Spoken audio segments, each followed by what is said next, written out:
Norm and Martin aren't here yet, but they'll get here, I'm sure. Martin's living in permanent denial of meeting starting times, I think. Now, just with the parking discussion, there is a resolution that will come before you at the end to do that, and we'll look at that separate from the others. So we're moving on to on page 39, submission on the draft regional PT plan. So, Robin, are you covering that? Page 39, the heading submission on draft regional public transport plan.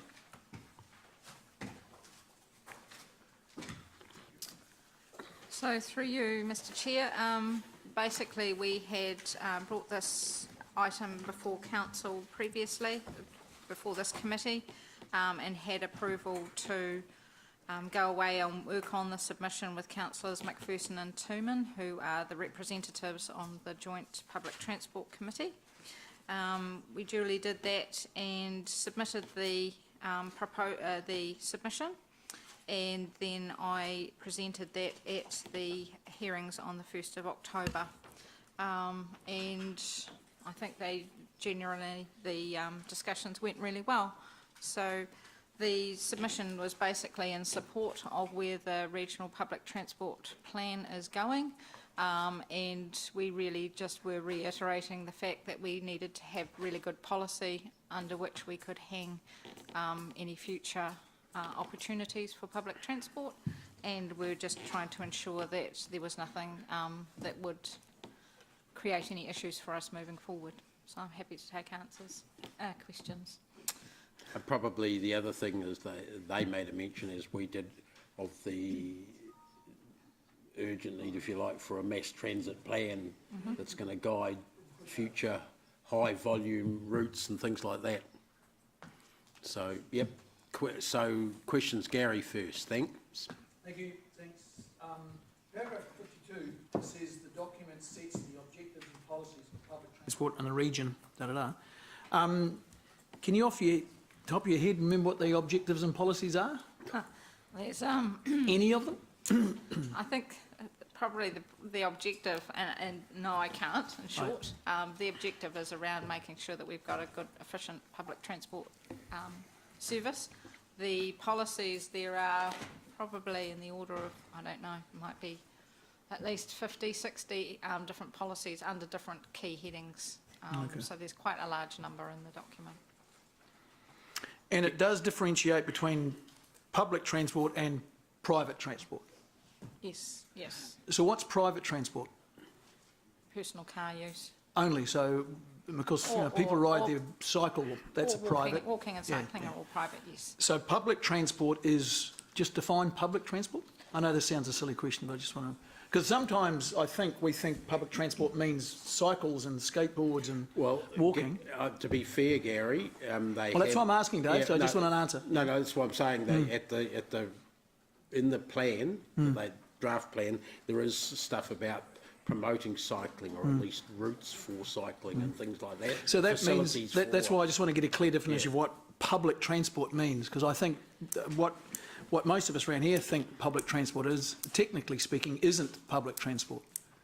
So at this stage, it's bus facilities, but it has the potential to be rail facilities.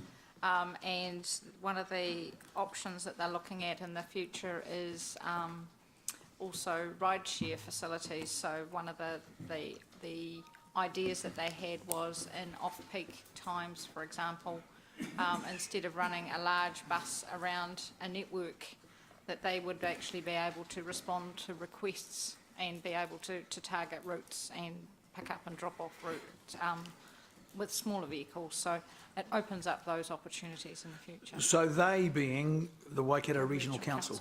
Yes. Okay. So you said that, and I'm not trying to play a game of gotcha or anything like this. I genuinely want to find out what the scope of this thing is, because I think the scope creeps and changes. So with buses, trains, road, was that ride share or road share? Ride sharing. So what's that? That's Uber and things? It's like your Uber type systems, yes. Okay, which is 99% privately funded and owned and run, isn't it? It is currently, yes. What they're looking at is whether the regional council, as part of their public transport services, actually provide that sort of service, as I said, in those off-peak times when a large bus is not really necessary. And they could do that commercially with somebody like Uber, or they could run it themselves. They're the sorts of things they have to investigate. Okay. So this, and I'm certainly no expert in transport, but yeah, this is probably 3-4% of all the traffic on our roads. I wouldn't be able to say. Can you find that out? Can we find that out? So what is the exact... Okay, trips or kilometres travelled in what I call public, which is wouldn't include rideshare, which is rideshare at the moment's tiny anyway, so I guess likely to grow, but tiny at the moment.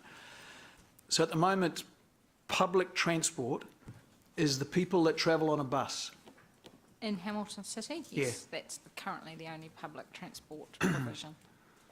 Okay, so I would like to know the balance between kilometres travelled per person in public transport versus private transport, if that's possible to be, and it's probably a hard thing to find. I can do some research. Yeah. Yep. Okay. Gary, thank you very much. the census each time, and I know it hasn't come out yet, actually does that in terms of asking people how they travel to work, how they travel to other things, as you may remember Yep. if you had to fill the damn thing in. So it's actually got figures on that, but obviously we haven't got 2018 yet. Yeah, good. Thank you, Dave. I've got the list of objectives here. There are 7 in the plan, which I'll read out to everyone. 1, deliver a layered network of public transport services that meets a diverse range of travel needs. 2, transition to a mass transit-oriented network over time. 3, provide the infrastructure necessary for an accessible, effective and efficient public transport network. 4, provide high quality and intuitive public information. 5, provide fares and ticketing system that's easy to use and affordable for passengers. 6, provide public transport services that are affordable for passengers and funders. 7, develop and maintain partnerships that obtain best value for money in the delivery of transport solutions. And that includes NZTA, University, DHB, in terms of the partnerships, principally. Thank you. I'm interested in, I think it was the second one, which was moving to primarily a mass transport. Mass transit, yeah. Okay. So just, if you might, can I just give you what that suggests to me? That, and look, again, I don't know the exact percentages, but I would suggest it's something north of 85% of all the kilometres travelled by people in New Zealand is by a privately owned, privately driven car. And that target is to move everything, like the majority, into mass. Am I just reading number 2 again, please? Transition to Yep. a mass transit-oriented network over time. So that means going from the privately owned car, mum and dad and the family or kids, blah, blah, to, not necessarily, at the moment, not necessarily a bus. privately owned car, no. It's identifying where an area is that a lot of people come from and an area that a lot of people are going to, and how to move them. So some will be moving from cars, some will be moving from other buses that are infrequent or go zigzag routes all over the place into more direct routes and faster routes between the two. Some might be people who walk and cycle. Is that what mass transport is? To move a lot of people from one place to another on a high frequency. Which is what a car does. You know, all of our cars do that. Yeah. It depends how many cars you have in your road space available as well. Okay, I'm just concerned that innocuous number 2 is an absolutely fundamental change to what our society is like now, and I think it's just, well, speaking for myself, has just underneath the radar that is what this policy is trying to do. No, I don't. Look, there's certainly nothing in the policies that says cars are not going to be allowed or there's not going to be space for cars. There's nothing in there that says that. I think it does imply shifting a higher proportion of people away from single occupancy vehicles to mass vehicles, whether it's a taxi or a bus or whatever. And the single occupancy thing is a very genuine concern, and I think there are...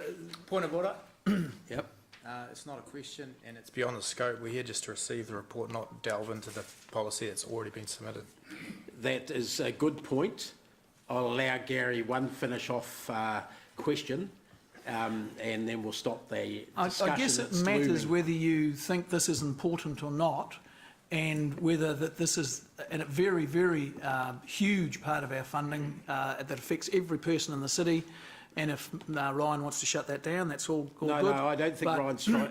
I think the technical point about the procedure here, Gary, is it was last meeting where we this committee gave approval to staff to go away up and draw up the submission on this area. Yep. This was one of the areas. So we've done that and it's happened. So hang on, let me finish. Sorry. This is only reporting back that the job has been done, not on rediscussing it. And there will be times in future, because the mass transit plan is one of the things we're going to be doing, which has to come before this committee quite a few times, most probably. Well, I think there is a fundamental misunderstanding around this room, and possibly within staff, and I don't want to be rude to anyone, about what this means. I mean, like I don't think anyone's even considered the metric of. You talked about a one-use car. Gary, the time to discuss that, the opportunity was now. No, not now. It's the opportunities we set up for that, and the mass transit discussion that we had about 2 weeks ago, I think was the first of them, but there are plenty more to come, where councillors are going to have the opportunity to be involved in that, including the philosophy, which is what you're raising. And there's no givens yet. Well, the impact on the life of every person in the city. The only given is that congestion is growing and the ease of getting around the city is worsening. They're the only givens that we're starting from, if you like. How do we... And the reason for the mass transit plan is that is an attempt to solve that. It needn't be the only one, and no mode is excluded, including cars. So we can't discuss it anymore here, though, at that point. It's not the end of it. I just read out those objectives because you asked what they were, and I grabbed them from the meeting on Friday. So, councillors, sorry, I've got Martin next. The questions shouldn't be on the debate that Gary and I started having. No, it's a very useful but discussion. let's have them on the report by staff. And I'm wondering, in terms of further explanation around, the technology in smart cities, I'm thinking of T3s, ride shares, all of that, control of demand. Presumably that will include all of that as we move forward. Yes, our smart city work well, and we're certainly working closely with the regional council to understand smart ticketing, but also the opportunities we have for getting good data from their buses, which are out there on the network and can give us some really good information about how they're getting around. And we've heard comment about people seeing empty buses, but actually a better demand supply management where T3 ride sharing, all of that may become part of the mix. That may be part of the mix. This was specifically around the public transport plan, and that was they're seeing the opportunities in the future for working with different types of modes for getting people around, which is where the ride share was an opportunity. Can you confirm the vast majority of cities of our size in what I would loosely term the developed world are addressing these issues? Yes. Thank you. Sorry, Siggy, thanks.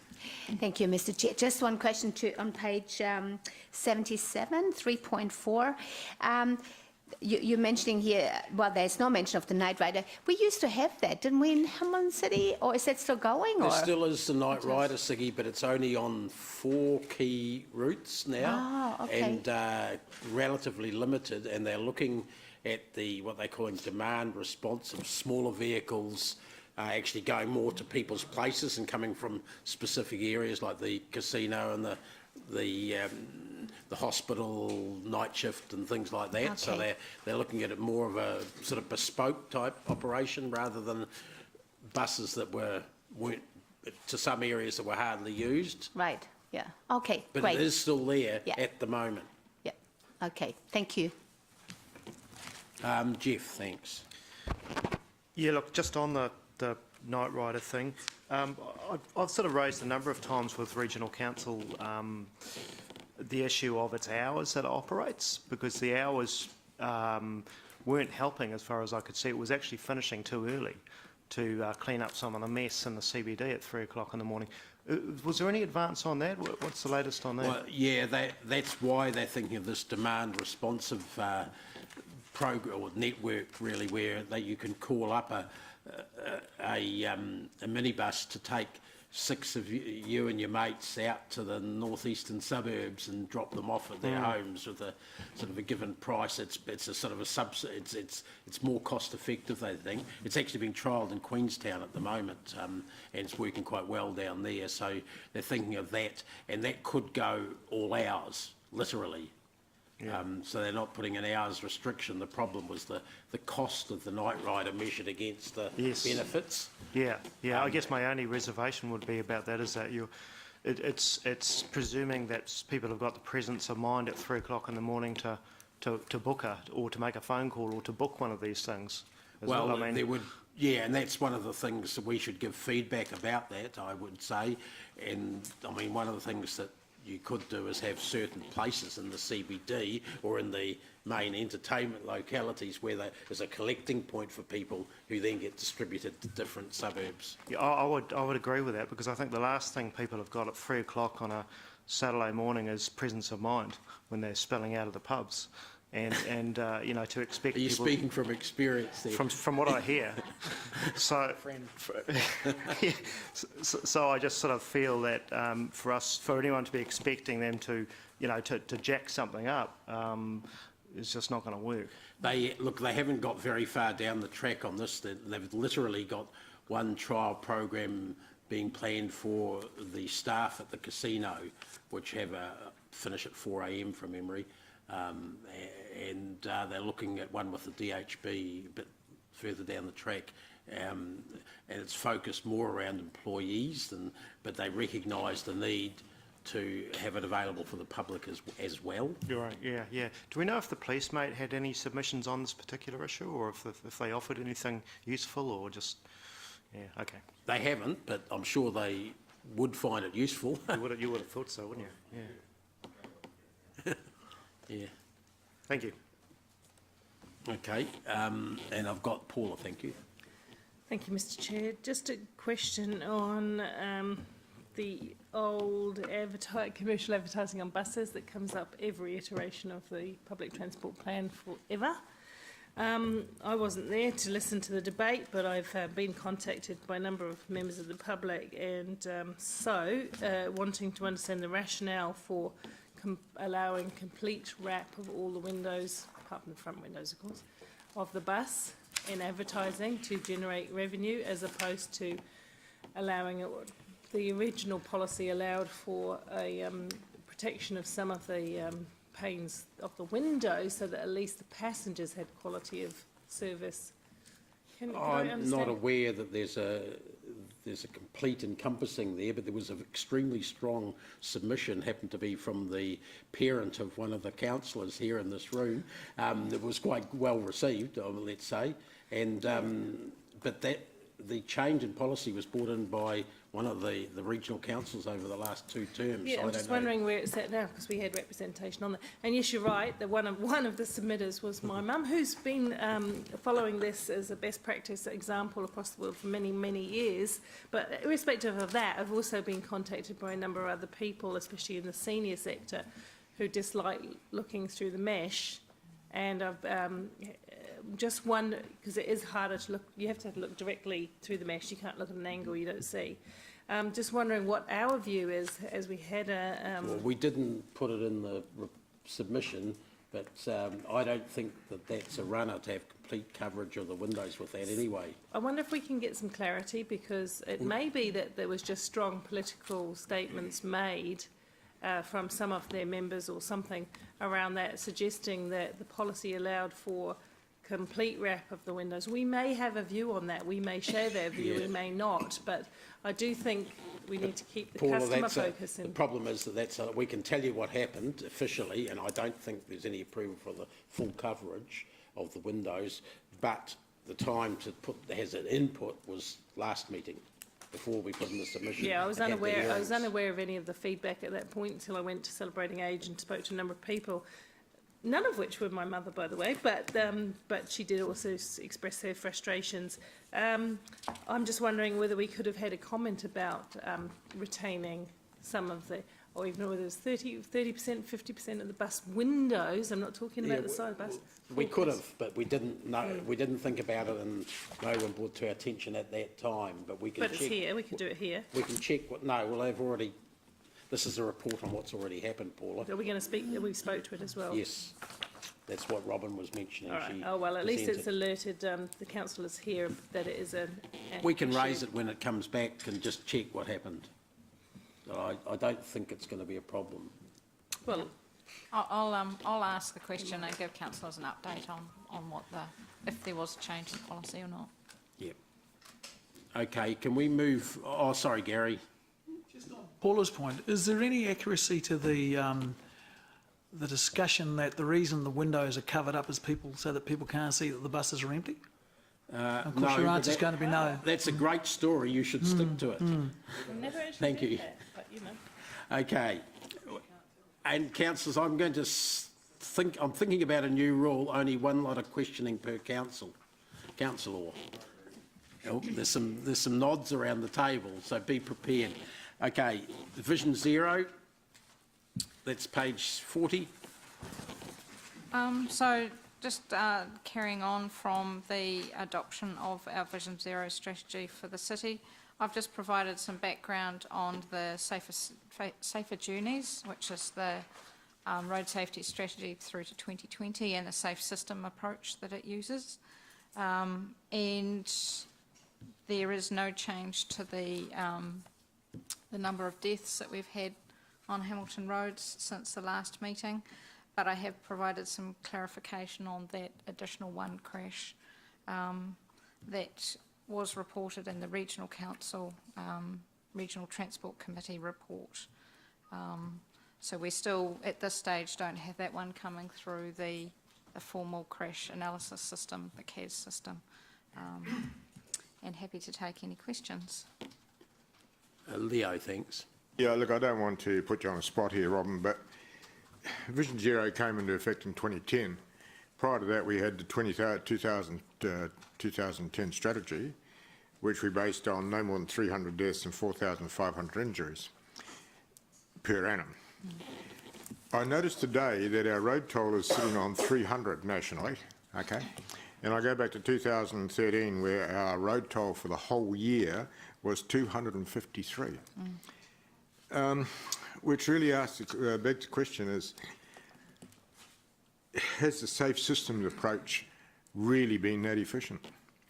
And I know the chairperson talked about NZTA, and when I read some of the commentary at the moment for heavy motor vehicles, where the compliance is years and years behind, and you can remember when you were with NZTA, you headed up the heavy motor vehicle group here in Waikato, and the whole thing was really on compliance and education. It just seems to me that we need to have a different approach. Put some numbers there so that people got something to work for. And this one here is, it's, you know, safer roads, safer vehicles, all that sort of stuff, you know. Well, the industry itself is making the safer vehicles, no two ways about that. And yeah, just a little bit disappointing where we're going backwards as far as the fatalities down in this country are concerned. So I'm on a national working group that the Ministry of Transport have pulled together, and they're looking at those 4 pillar areas. I happen to be on the safer speeds working group, and we've had quite a lot of discussion at that around where to from here. And there has been very strong agreement around the table that there needs to be targets. Yep. So Vision Zero does provide that aspirational target, and there was agreement that we needed not only national targets but also regional targets, and I think a lot of the concerns that we've had over the last few years have been raised in a very open forum, and certainly I don't think the safe system approach has failed. I think we've failed to actually deliver a safe system approach, and I think that's the challenge we have going forward, is actually getting everyone to actually understand the role that they play in delivering that safe system, and getting that information out to the general public and to all the people who have a role to play in it, which is basically everyone, is going to be one of the challenges moving forward. So basically back to basics. Yeah, good, thanks. Okay, I've got Siggy. Thank you, Mr. Chair. Robin, I don't know whether I've asked that before, but of the road deaths that you've listed there, I mean, how many could have been avoided through us having safer roads, really? Maybe Gordonton, but... Yeah, it's always a tricky one to know exactly, and the reality is, if we can get a safe system, it recognises that the road has a role to play, the speed that people are travelling, the type of vehicle that they're in, and the decisions that they make are all key components of determining the outcome of the crash. And sometimes it's just luck, unfortunately, or bad luck. So certainly all councillors are aware of the Thomas Gordonton intersection and the fact that we were working hard to try and get some changes in to that site quicker than what we've managed to. At that time, we did actually have the variable 60k in place for that intersection, so we had made some change, but not as much as we perhaps would have liked. But at the end of the day, it's all those four components working together that determine the outcome. I know, I mean, you can't work, I mean, human error is always going to happen, whether we like it or not. But I just wondered, is there any update on whether a compulsory driver's license will ever come into New Zealand, or is that even on the table? You mean driver's licence training? Training, sorry, training. We do have a compulsory licence. Yeah, I know, sorry, training, that's what I missed. So word, that yeah. potentially the national working group that I was talking about, they've got one on the safe users. I'm assuming that's something that they've been discussing. I haven't heard anything from that work, but I think that the ministry are looking to try and pull together some papers for probably early next year when they start doing some more public engagement. So we'll potentially hear whether that is something on the cards fairly soon. Okay, thank you. Okay, Gary, thanks. Thank you. The Vision Zero strategy or plan, there's only two things that can go wrong. Either the plan is wrong in and of itself, or the implementation is ineffective. If the plan is wrong in and of itself, you change the plan. If the implementation's not there, you change the people doing the implementing. What's going on here? I think that there's a number of issues that are feeding into where we're at currently. Some of it is, and is a government policy change, I guess, where the national government was investing a lot of money into large projects like the Waikato Expressway, and some people feel that that was at the expense of getting on and addressing safety issues on Is that about Vision Zero? roads. Has that got anything to do with Vision Zero? It's to do with the safe system approach and achieving a Vision Zero. So where you invest your money, is it getting the best bang for buck? Are you actually targeting that investment to reducing the deaths and serious injuries? Was an issue. We as a country have an ageing vehicle fleet, so the average age of a car is currently 14 years, which means that it doesn't have the safety devices that potentially could save you in a crash. But I assume overall the age of the safety of the cars is getting better and better, because even though they're 14 years ago, 14 years ago was better than it was 14 years before that. It is, yes, but what we are seeing is that the people who are involved in the fatal and serious crashes tend to be in older cars. So there is a higher, But on average, because of the fact that over time, we replace our entire fleet, and the newer cars are always, well, hopefully, always safer than the older cars, over time, the average safety rating of our vehicle fleet must be getting better, surely. it is slowly, it could be going a So lot it is, better. yes, it is. Yes, very slowly. And one of the debates I understand in the safe vehicles area is whether we need to put some greater requirements on safety for vehicles that are being imported into New Zealand. So that's the sort of work that's being done. So all other things being equal, is Vision Zero working? Vision Zero is not a vision that the country currently has. It's only recently been adopted by Hamilton City. Yep. It is a vision that, through the working groups, we are exploring whether that should be the target that we have. As Councillor Leo talked about earlier, the previous or current vision is to kill no more than 300 people a year. I remember being in a council meeting or one of these meetings where we voted in Vision Zero, didn't we? Correct. We have and for that's this right. That's why council. we're not debating Vision Zero now, because it is a policy. Yeah, yeah. We're debating. And that's why I'm trying to figure out who's discussing- not delivering it. Yep. Yeah, And that's okay. fine. Because this is where the rubber meets the just making road, the and point. people need to be held to account to things, okay? Yeah, not about whether the policy's right or not, just about the implementation. Okay, well, the Sorry. policy could be at fault, and that could be the reason and that's what I'm trying to get out Yeah, from. but this is not what this discussion's about. It's never about the substance, is it? This is an implementation report, Gary. Yeah, okay, yeah. So why are we not achieving have we got the wrong people doing it? Okay, so Are they not qualified enough? Do they not know enough about what they're doing? I Are misunderstood they your- lazy? Are they what?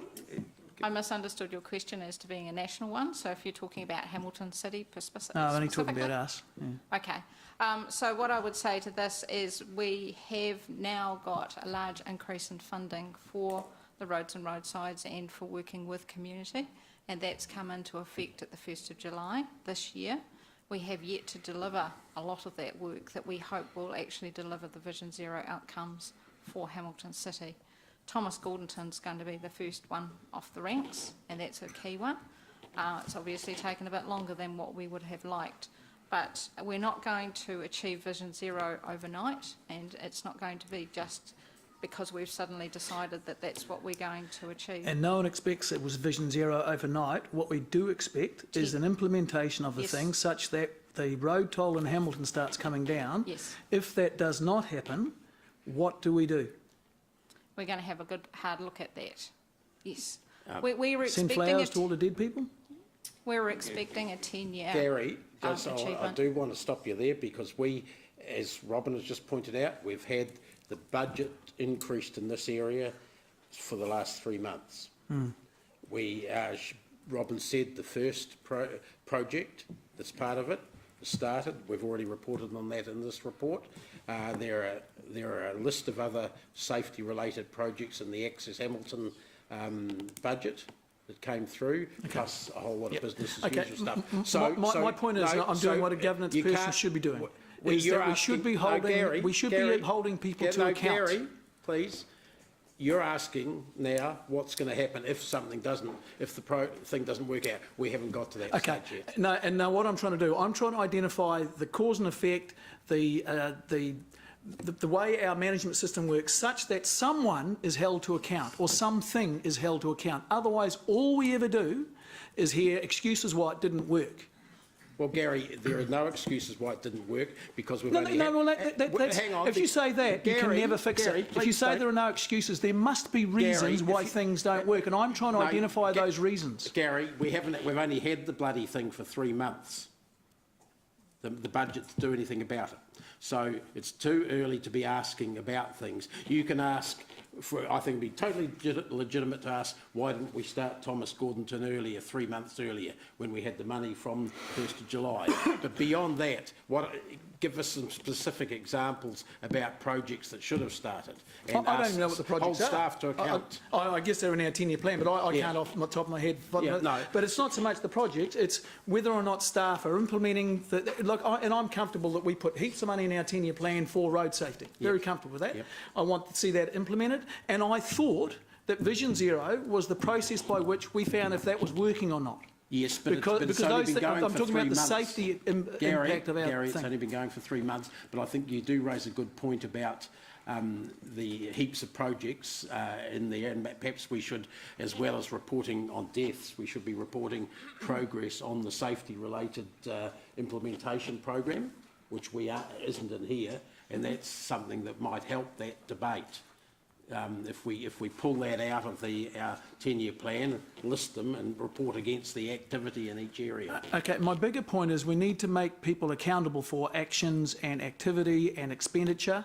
I don't think I don't think Vision Zero by its nature lends to that, Well, that's... which was one of my arguments what I would against it when we started. Yeah, I'd say tough unless you want to change the policy, but this is not the time to debate that. I'm happy to have a debate, and I'd suggest during the annual plan round would be a good time. So this is staff reporting back on our current strategies and plans and things, isn't it? Correct. And part of that is, did we meet our goal? Did we not meet our goal? By the sounds of it, we haven't met our goal.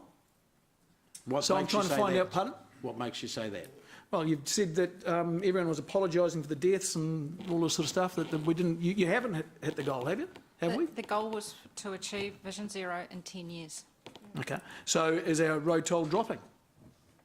Too early to say. Well, two of those deaths weren't in this financial year, for a starter. The reality is it takes some physical works out on site, and it also takes ongoing education work and a whole lot of speed management work, and we haven't really started into actually delivering that on site yet. So we cannot see the benefits Gary, of that yet. Gary, Gary, please. You started telling us about the age of the vehicle fleet, Gary, which we have no control over. So there are things we have control over and things we don't have control over. Gary, I'm not going to continue this discussion now, but I think it does deserve a full-scale report on Vision Zero road safety at the next meeting. And I'll see there where we can have a discussion about that. This is a very truncated thing because we ask staff to report on deaths and the reasons for road deaths and the reasons for them. That's all.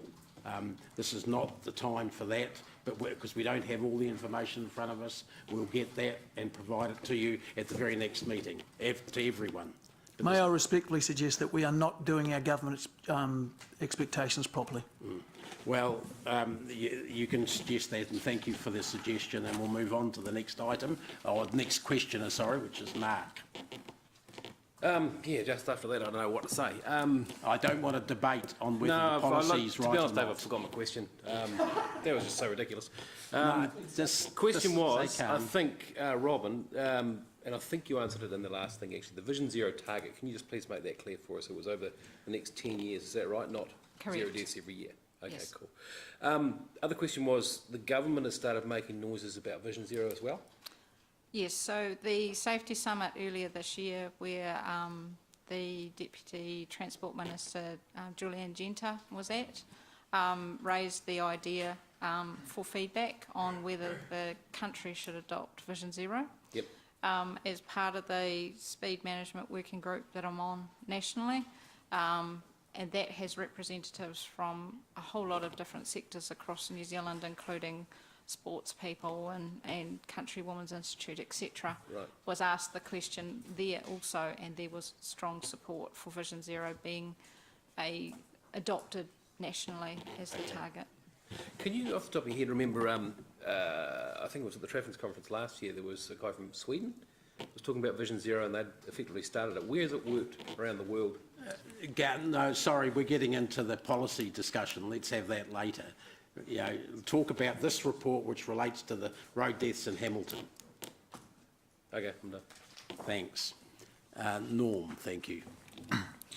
Just in terms of statistics and data, is there a breakdown in regards to age and ethnicity of those who unfortunately have passed away in these accidents. And the reason why I say that is potentially that could help, and it's probably already been considered, is help around the strategic focus and targeted education program. As an example, I know for, again, I preach Waikato Tainui. I'm here as a mangai to advocate for the cultural principles around these strategies. In November this year, there's a gathering of many of our people at the Waikato Tainui Games at Opuopu, and there's lots of gatherings of our people at Pokai, at our marae gatherings. And so if there was a strategic education approach to those targeted gatherings, it might help around targeting targeting those who unfortunately have passed away in these unfortunate accidents. Yes. So just a question around strategy and ethnicity in terms of data and ages. Yes, so we certainly can get age and ethnicity from our data. I've had a quick look at the last 5 years' worth of data, and Maori made up 19% of the fatal crashes, fatalities, the deaths, which is, it's hard to know the exact correlation, because obviously we've got the data for Hamilton City about the percentage of Maori in the 2013 census was about 20%, but a lot of the people who are crashing or getting injured in the city don't necessarily live in the city. But it certainly looks like in serious crashes, Maori are overrepresented. We have in the past done specific programs targeting to that, and I can remember years ago about being involved in a Kia Kaha young drivers program.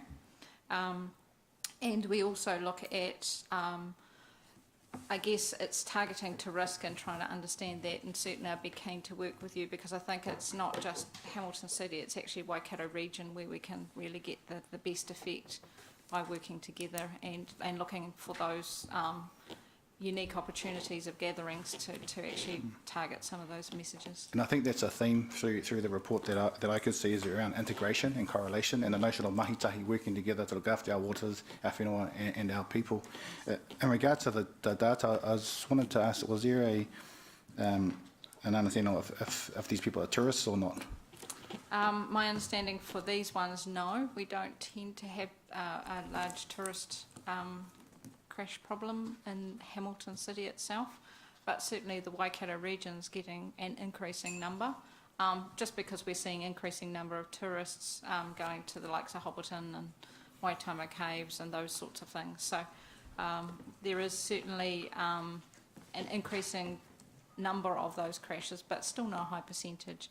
And there's some really good national programs working on initiatives to help foreign drivers when they first come into the country to understand the difference about driving in New Zealand, but also then providing reminders and vehicles and that sort of thing about which side of the road they need to be on. And then simple things like arrows on the road at key locations when people have left some of those key attractions, to just remind them to get back onto the correct side of the road as they're leaving those attractions. So there is quite a big national program of work happening. Okay, thanks. Leo. Yeah, I already said one. Oh. Just for It's the Norm's, last time I'm going to allow anyone. this is just for Norm's benefit. Back in 2001, I did a big project on road deaths, and in those days, Maori were responsible for 28%, well, they were 28% of all fatalities, okay? So now if they're down to 19, Robin, considerable progress has been 19 in made. Hamilton, was it? That was only in Hamilton. Yeah. Waikato. Yeah. My figure. data was. Possible for. Deaths. Oh, so, okay, so they, Yeah. Fatalities, yeah. fatalities. Yep. Okay, thanks. Look, moving on to the Caro Street off-street car park, which is Evelisa. And the map of the area is the crosshatch bit at the bottom of that photo. So, Evelisa. So the Caro Street car park, there has been some changes being made to the car park in September this year, and that was the removal of 6 public car parks, and currently they have been reallocated to use by permit holders and the tenants located in the Karo wing, and also for service vehicles completing work in Hamilton in our municipal building, and to allow space for the building inspectors who have increased in numbers. So in hindsight and on reflection, the engagement with tenants, members of the public and elected members could have been done better. So this report is to say that we've acknowledged that, and we are going to review the car park in its entirety to understand its use for the municipal building, but also for everybody concerned. Eva Lisa, I'm just going to start with the question there, or comment, that in the past, and I've said this to you, the use or change of use, I should say, of Karo Street car park has always come to council committees, including the electric vehicle, the eyesight parking and things like that. So I sort of wonder sometimes about the historical sort of understanding of, where's that recorded? Because staff went and thought they were doing the right thing, but they didn't check on the processes. Yes, correct. And that's where we're trying to find, it's a learning for us to keep those historical decisions and actually have those located in the activity, so we can actually understand what those decisions were and how we do those decisions in the future. Yeah. In this case, there's we've had a loss of income. Yes, we have. As to date, and which will continue until. So should the public car parks no longer, so the annual income received from the Karo Street car park was in the approximately $7,500 a year. So that income has been lost from the change from September to today. So you're seeking from us our feedback, is that in 79, paragraph 79, page 43?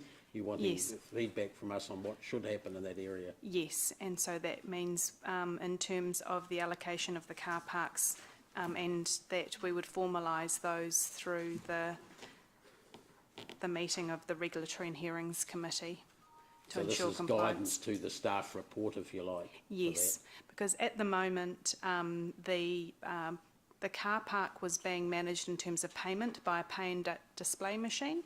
That pay and display machine has come to the end of its life, and parts are becoming scarce, and so are the tickets that were used in that machine. Therefore, to replace that machine would have cost approximately $14,000 to $15,000 with ongoing, and therefore on the return of $7,000 a year, it was not seen as a viable option to spend that money on a new pay and display machine. But there was no consideration then of it being treated as the same as the on-street car parking, for instance, whereas a pay my park app or free parking could have extended to that. Yes, so that's the guidance we're seeking from elected members today. Okay, and the issue of the car share scheme. Yes. Was what that's been suggested as a potential site for that? Yes, a potential location. Okay. And right now, as of today, there are people parking in it that are not paying anything, and could be members of the public or whoever, we don't know. At this point, there are permit holders, so it has been closed for the public, but there is some confusion as to whether the public can park there. But so our aim is to update the signage based on the decisions made at the Regulatory and Hearings Committee. Okay. So, councillors, please confine yourself to questions about what's happened, the process, and what you think comments about what you think should happen, which is just guidance for staff. Gary.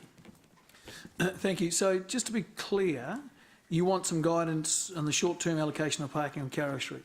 Yes. What would we base that, any guidance we could give you on?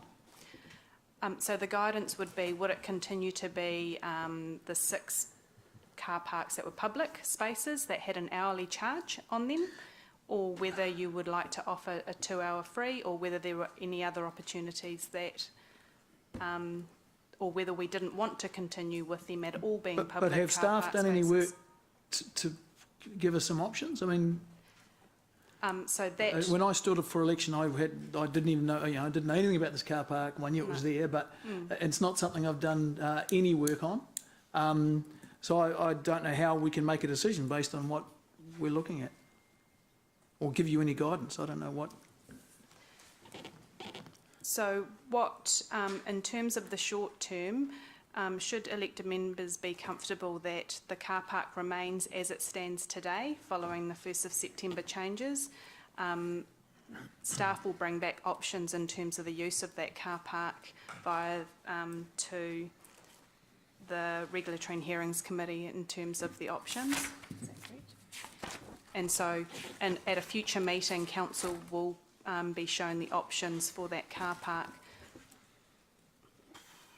Yeah, I think Gary's raised a good point, Yeah, that it it's is. a little hard. I mean, some of us may know what we think, that we want to keep it the same or it should change to something, but it's not, we're not all knowing the same information. I know very little about that car park. Yeah. Yeah. Well, the 6, until the 1st of September, the 6 car parks next to the electric charging station were public ones that the public could pay for to use, yes. And we earned that 7,500 revenue off. That's been stopped now as of the staff decision, but they're revisiting that and giving us the opportunity for comment now, particularly about those 6, though we could, yes. I suppose, go wider than that, but there was no complaints, if you like, about where the building inspectors park and where the eyesight customers park, for instance, and where the motorcycles park. They're all in there without complaint, sort of thing. It's only the change of those 6 which have been acted a bit like on-street car parks, even though they're Yes. just off the street. Okay. So, Good. sorry, No, that's right. I just. Paula, did you want to express an opinion on this? We'll just give you an opportunity, everyone, brief opinion if you want, or question or Yeah, clarification, and then we need to move on.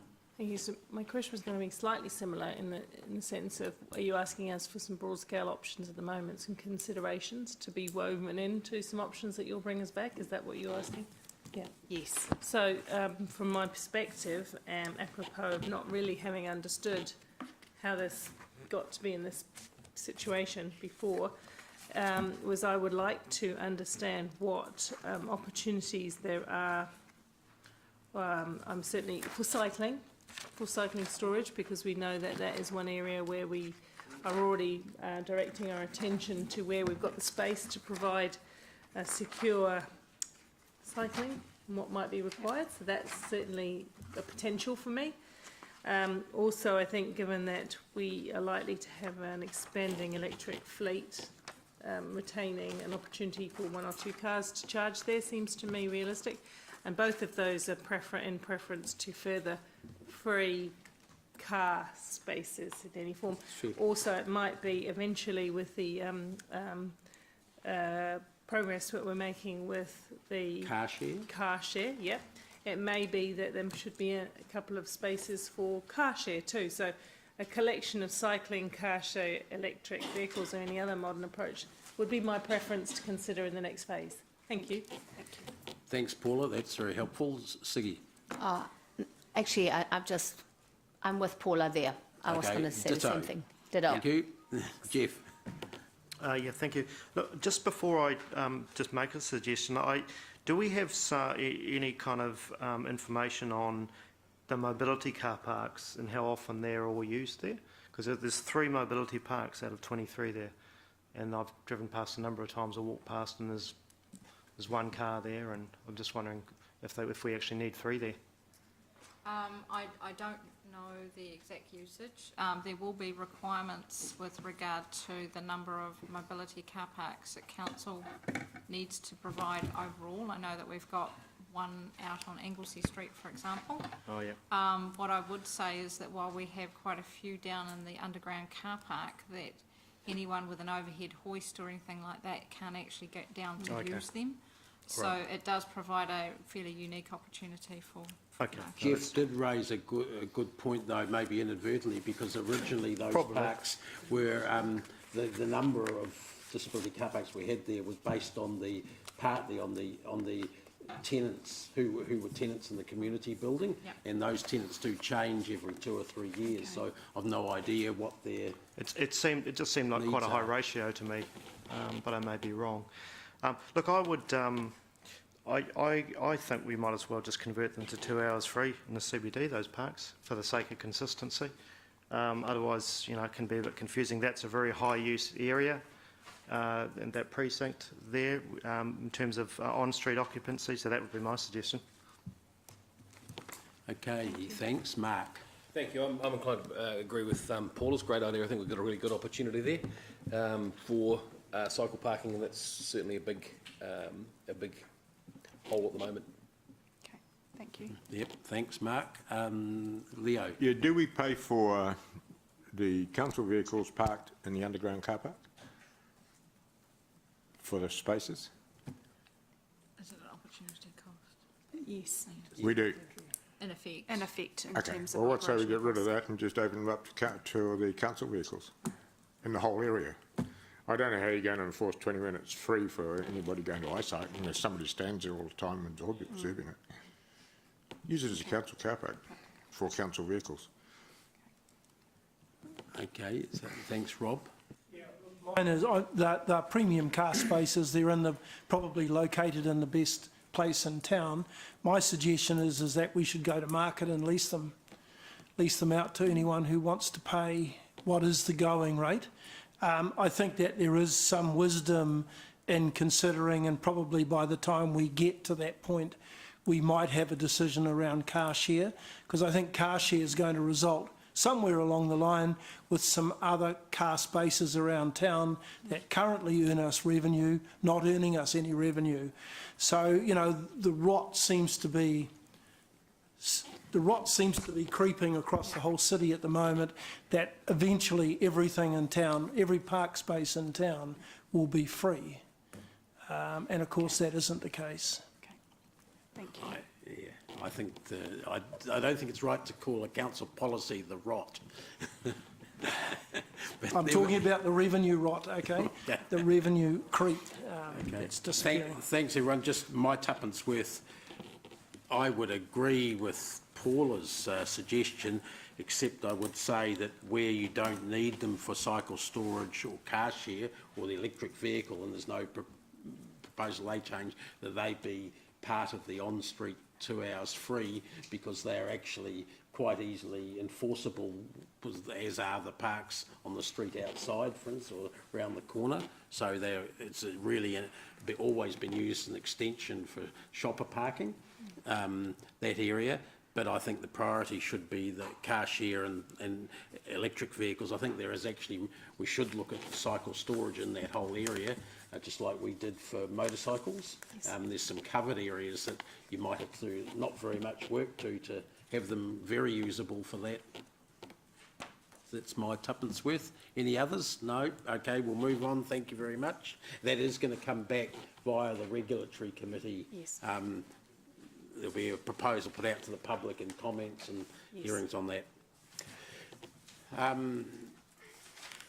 We don't really need to discuss the schedule of reports, do we? That's just information. That's just to provide an update, yes. Yep. As to progress. When they're coming up, everyone. Unless there's questions on that, we'll move through to the Waste Task Force update, which Trent has been here for ages for. Did you want to say anything about that, Siggy, as the chair of that? Or you? Just quickly.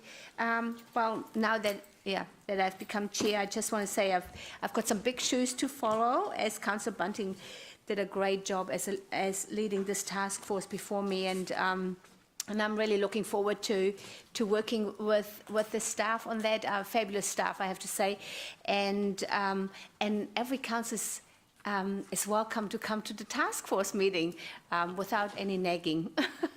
So I'll leave the rest up to Trent. Thank you. I think you should keep nagging. Okay, Trent, thanks. Kia ora koutou. Trent Fowles, I'm the Compliance Manager of City Waters. Just before I ask for the update to be taken as read, I just wanted to add one thing that we it was quite important that we missed off in terms of this, and it was just that we have a contract signed for the new rubbish recycling service, and we had quite a successful launch down in Garden Place on the, what was it, the 12th of November, September, whereas EnviroWaste brought down one of their electric vehicles, and a number of their staff, just a bit of a show and tell. So with that, I'll take any questions in regards to the update. Yeah. If not, Update? yep. Yeah.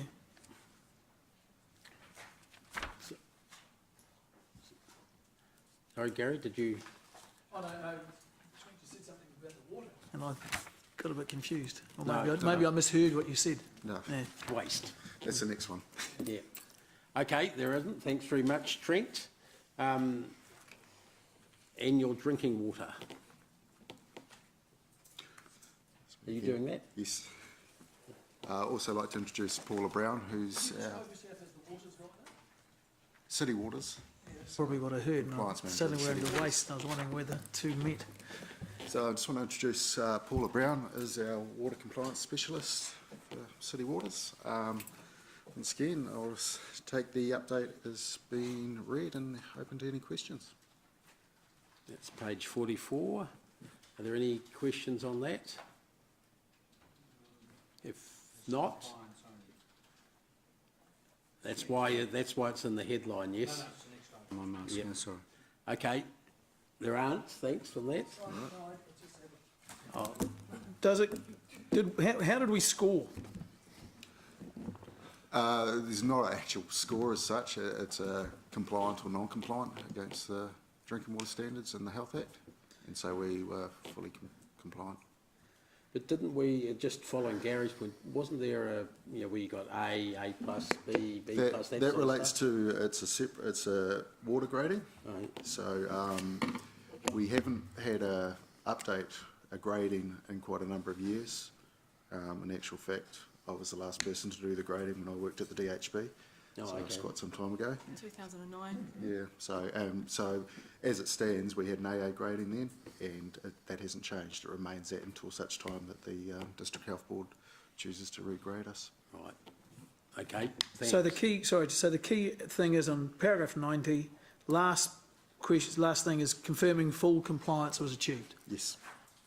Okay. Okay, well done, better than a lot of TLAs. Most, maybe. They don't give you any forward advance saying, but with the regulations coming down the track, you're going to have to do this, or but we can see you're close to capacity on such and such. They don't give you any advice? No. The only advice, well, prior to this, and it was actually with the previous annual report when they put out for published, was just in regards to changes to the water safety plans and around introducing critical control points, but that was asked nationally, and we've already moved forward on that as well. And we have complied with all of that. That stuff was included in this test, or whatever we call it, this It review. was the notification of the previous year, but yeah, it's always a year behind in terms of when they publish the results. Oh, okay. So like these results are for the last year, but they will not be published nationally until it's normally around. Can be July, like can take quite some time for them to be July published. 2019. 2019. Yeah. Okay. Thank you. Okay, thanks very much for that. On to the Waikato District Water Supply Agreement. And councillors, please note paragraph 97 in relation to that. Myra, you or Trent, who's doing that? So I'm happy to take the update as read, just emphasising point 97, which is suggesting that this agreement be part of a wider cross-boundary servicing discussion that has been discussed at the last council meeting. Myra, just your list of rural areas that are getting that supply, that's not exclusive, is it? Because, for instance, River Road's not included on that, and it's not part of any of those areas. And No. I know that gets it. So a lot of those areas are based on our supply point, so our actual point of supply, but it's to the southern districts of Waikato District, so, yeah. right around the city? Yes, that's right. Completely around, okay. So I think we've got abstraction, supply points, sorry, on the northwestern, northeastern and south eastern boundaries of our city. Right. Gary, thanks. Thank you. Is this, I see on paragraph 93, we talk about restricted flow fluoral supplies. Is that what colloquially we call trickle feed, is it? Yes, that's correct. So they're the same thing. And this is all trickle feed supply? Predominantly, there are some areas that historically have had agreements in place for a full demand supply, but they are specifically referenced. What does that mean? That means that they don't have any Main kind of supply. restriction on their connection. So they get a normal supply like any other Hamilton resident would. Okay. And how do they pay for it? Does the Waikato District Council, or do the local authorities pay for it, or do the individual recipients pay for it? So our agreement is with Waikato District Council, so we meter the water at our supply points and we invoice Waikato District Council. So we invoice one invoice for the whole thing? That's right. And that's up to them to how they want to spread that cost around? Yes, that's Okay. right. So they are responsible for managing the customers on their side of the boundary. Okay. But we maintain the infrastructure up to the a supply point somewhere? Yes, to that's where? correct. Up to the supply point. So we've got Okay. 7 supply points. Which around are the on city, our boundary? Which are on our boundary, yes. Would it matter if they happened? It wouldn't matter if they were on their boundary. Would it make any difference? No, not a substantial impact. All right, thank you. Are there, and we can do this easily within our own, within the infrastructure that's there, when nothing's getting old and worn out, or nothing's, the capacity is sufficient for the future? So the modelling that we've undertaken has indicated that at times we are at capacity in terms of what we can supply to Waikato District Council, and that's one of the things that we've been considering in the new proposed agreement, is how we can ensure that Waikato District will pay some sort of contribution to any capital works that might be needed. Like a DC? Yeah, that's right. Okay, thank you. Other than that, it's just all business, it's just going good? Yep. Okay. We're just sorry. we're rolling over the current agreement until we get the purpose of telling us this is just to update us on what's happening. There's nothing required. No, Okay. that's right. Thank you. Thanks, Martin. Obviously, Gary's stuck with the issue of the capital contribution. Mm-hmm. So is it fair to say that you're making the assumption as if these were in Hamilton suburb, what would it cost? You know, we're providing the pipes, right? So you're allocating... So, Martin, can you... I know Maire's there, but can you talk into the mic? So basically, let's say Tiko Whaitamere or wherever it is, was in the city, we're doing a calculation as to what would that cost if they were living in the city in terms of the capital infrastructure. Is that right?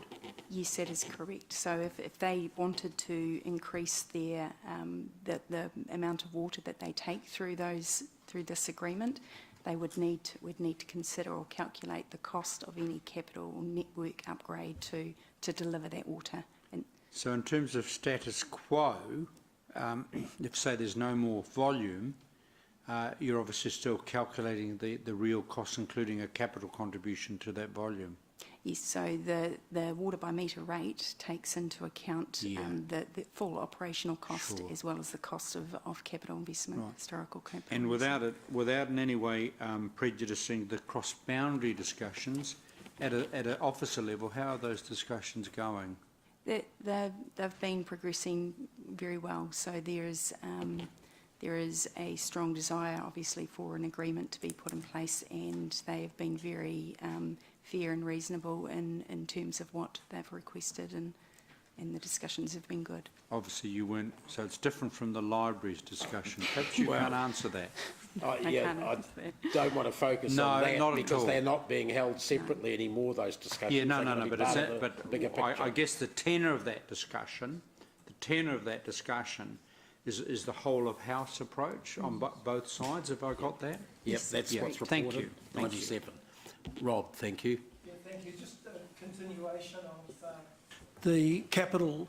Why would we not make a DC charge to Waikato District Council when we have capital expenditure in the same way that we did that to Tamahiri Eventide when they wanted, I know that was wastewater. Eventide's coming up. Yeah, the next no, I item. realise that, but why would we build the capital cost into the revenue charge rather than say, as we would to a developer, you know, you're now causing us to have to spend some money on some capital.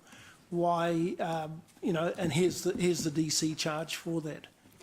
Yes, I wasn't sort of involved in the previous agreement, so I don't know what. Okay, so we're really just rolling over what we've done in the past. Yeah, although I just want to clarify that the operational cost is picking up on things like depreciation and interest, whereas the future cost, if there is an expansion of our network required to provide water to Waikato District, we're saying that it requires an additional capital contribution to in lieu of that. But would that be part of a city-wide charge? You know, that if we're all being levied because there's an increased demand for water in the city, doesn't, and I think somebody mentioned about, you know, doesn't effectively Waikato District Council become another suburb and therefore has to foot its share of the capital cost that the rest of the city is bearing? I guess that's something for discussion as the group in terms of you know, how that cross-servicing. Yeah. Okay, the next question is, how nimble are we to charge when there is a new connection? And I'm thinking here of, you know, say, for example, Tamahiri, when there are new connections going on in Tamahiri, which we should or are visible to, how quickly do we alter our charging stats because we're now providing that service to additional dwellings outside the region?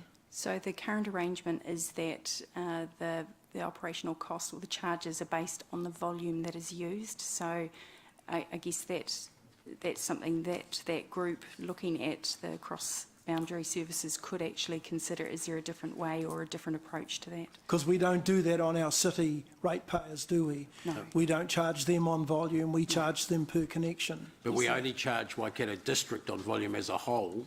How they divvy it up, as Gary said. Yeah, but how many connections they've got is their business. Yeah, at but the moment. every new connection they add is we effectively become another supplier, don't we, to that connection? So it's no different to a new connection in Rototuna, in my mind anyway. We wouldn't know how many connections there are other than the points we sell it to them at. Well, don't we put these little pipes in, these trickle Not to the households. Oh, don't we? Okay. No, so our responsibility stops at the supply point in terms of management of the customer. Okay. All right. And the last question, and I think Deputy Mayor may have touched on this, in 96, paragraph 96, we've got a list of bullet points there of the proposed new agreement. Are we getting buy-in from Waikato District Council that they are agreeing to these particular points as our discussions are progressing? So the informal discussions with operational staff have, there's been strong alignment in those areas. Okay, thank you. Thanks. Gary, you've already asked questions. Yeah, I want to clarify one thing. Sorry. I thought I asked about DCs, and I thought, and I maybe I might have gone like DCs like that, like something akin to DCs, and then other people asked about that, and I thought I got a different. You gave them a different answer than you gave me. Like I thought the cost of the infrastructure to the supply point was paid for by them.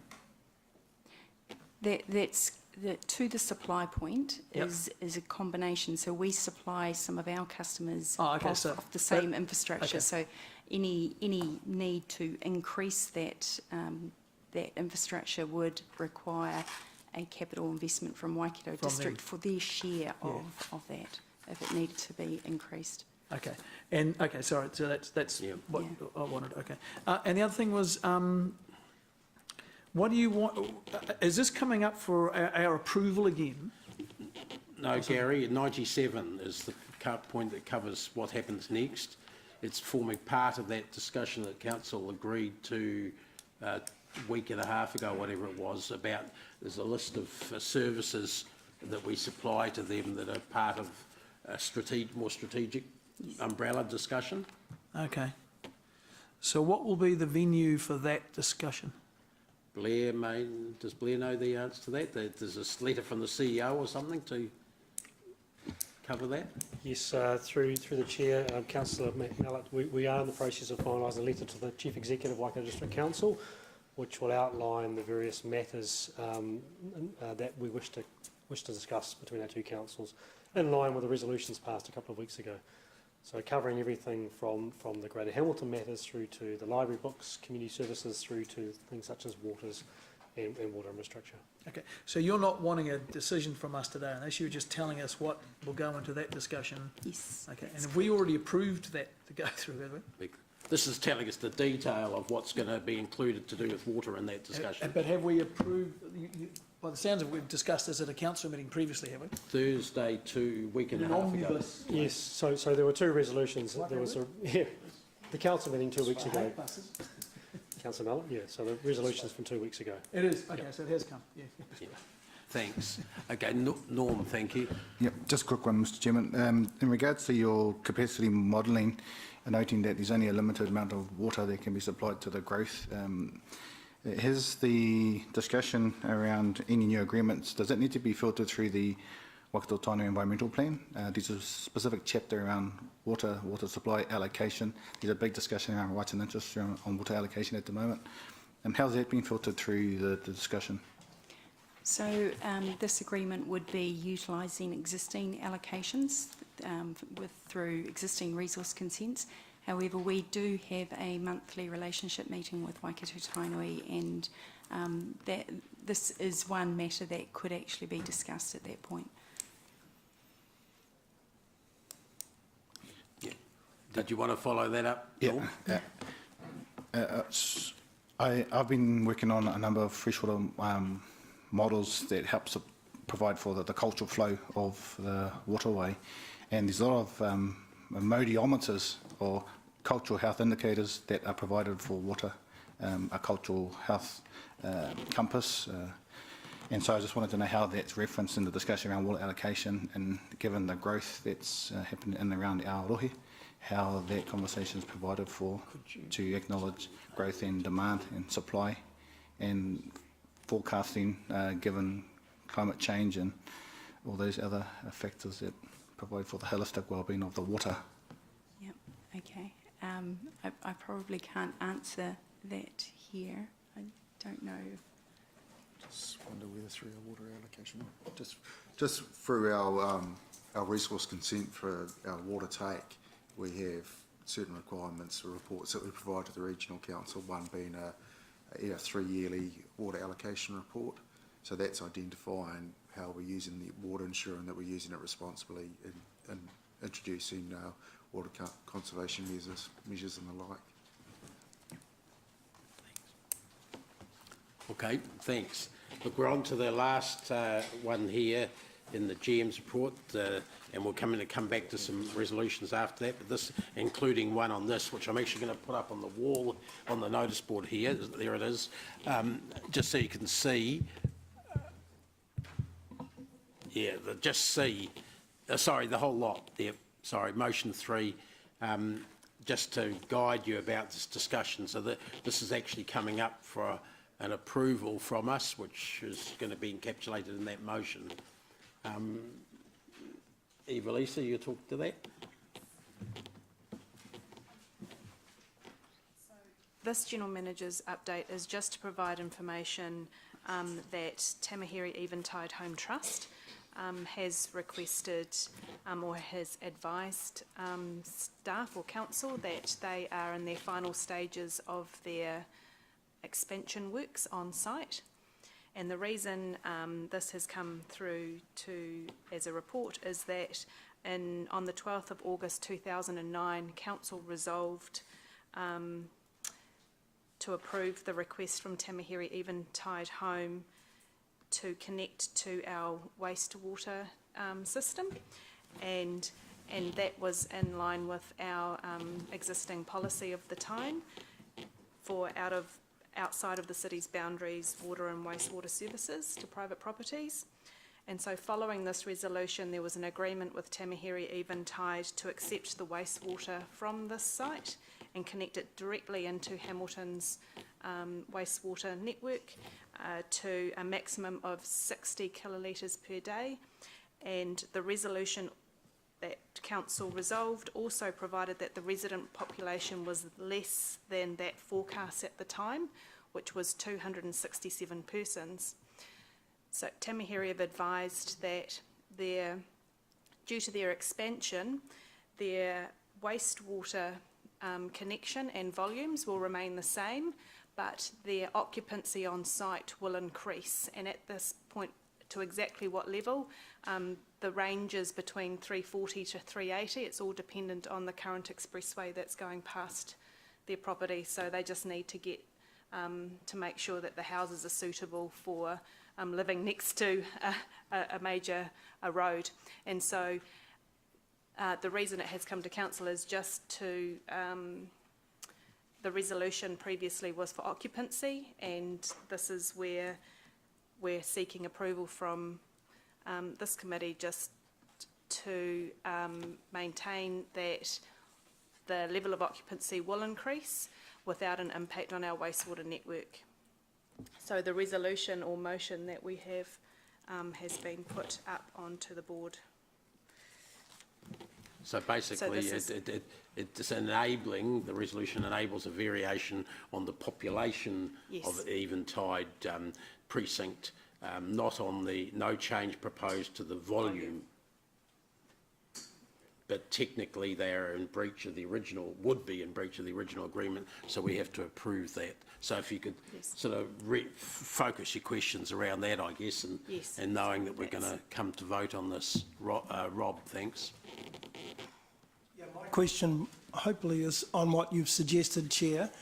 Do Tamihere Eventide, do they pay an annual fee for the wastewater disposal? I mean, I see they paid a DC back in 2009, but they're not a ratepayer of the city.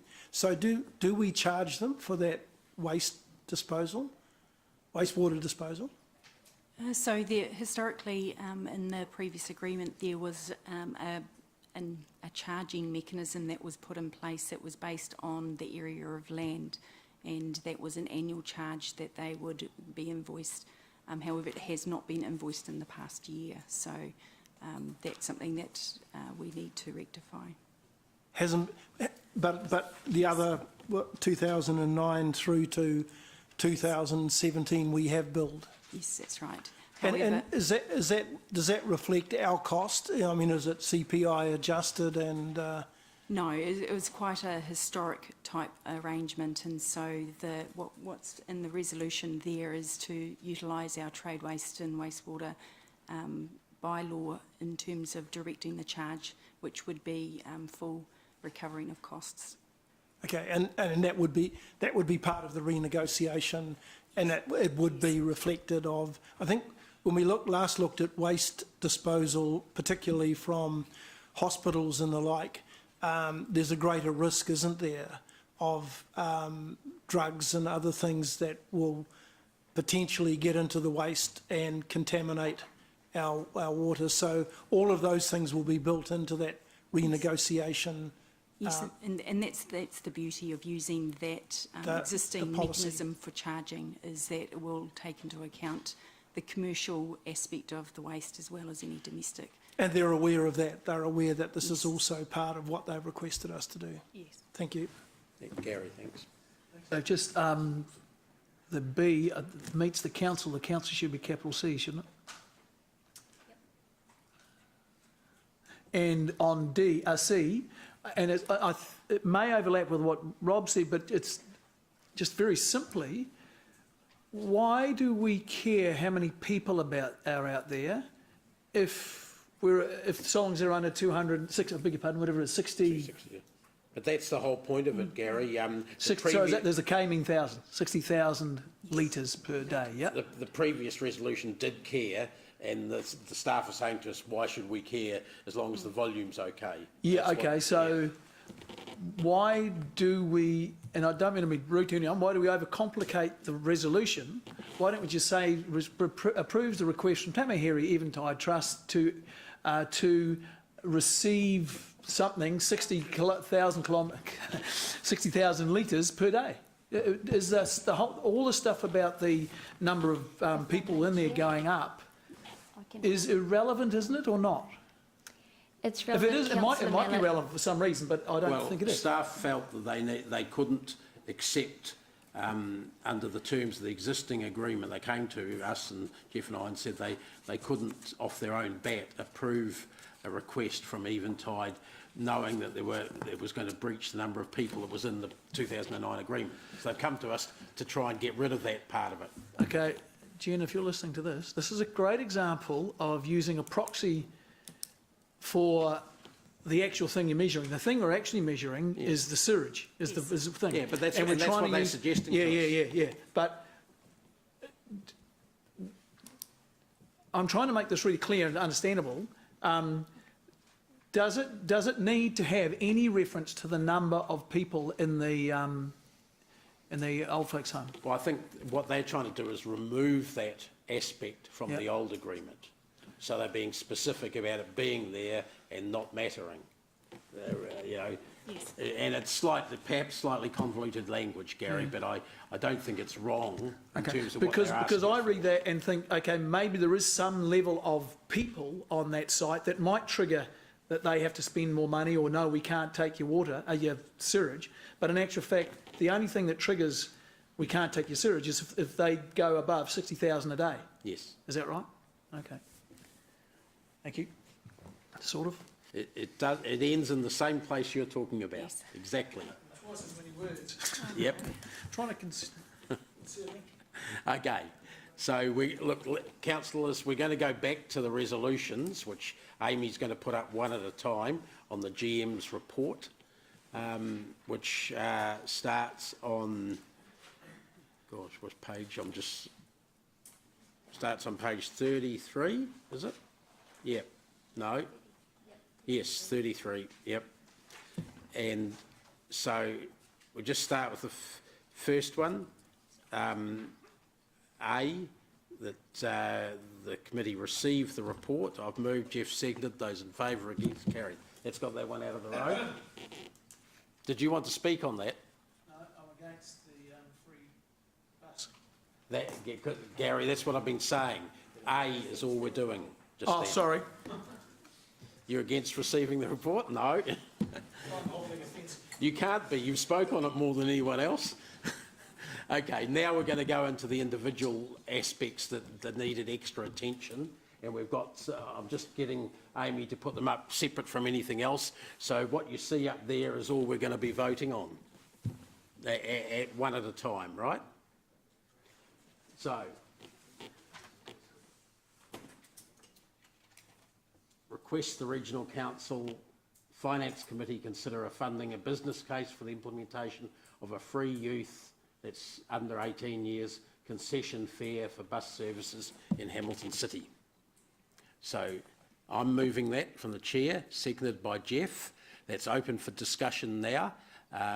You've all asked your questions. If you haven't, too late.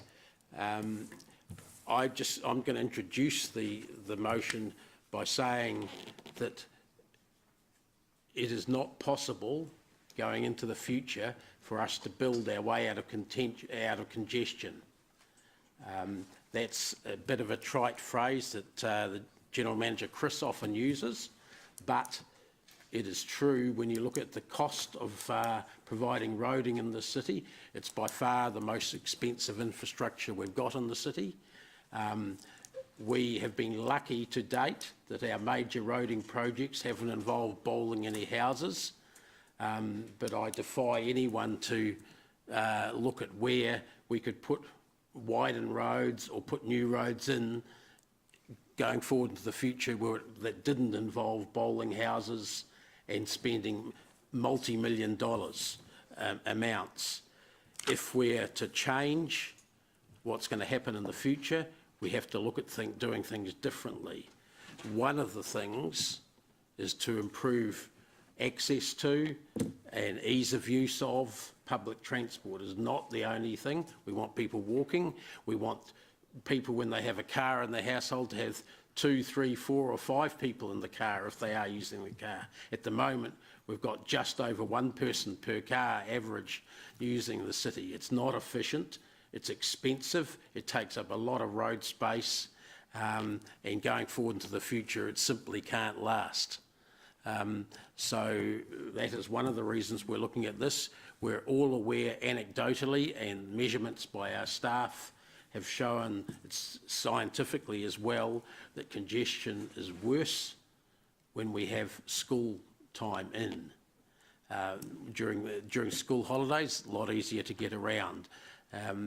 And the travel of parents taking kids to schools all over the city, especially with the freedom of access that we have, where you can go to a school anywhere in the city, means that people crisscross all over the city to get their kids to school and contribute massively to congestion.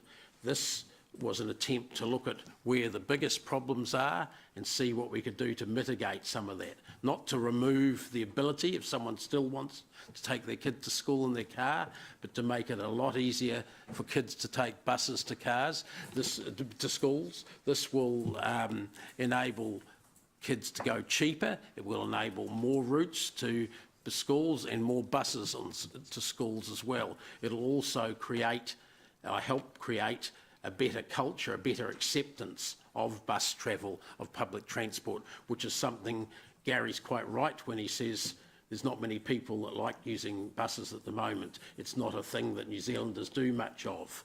But that's something I'm suggesting that's going to have to change going into the future if we want to avoid impossibly gridlocked cities in New Zealand.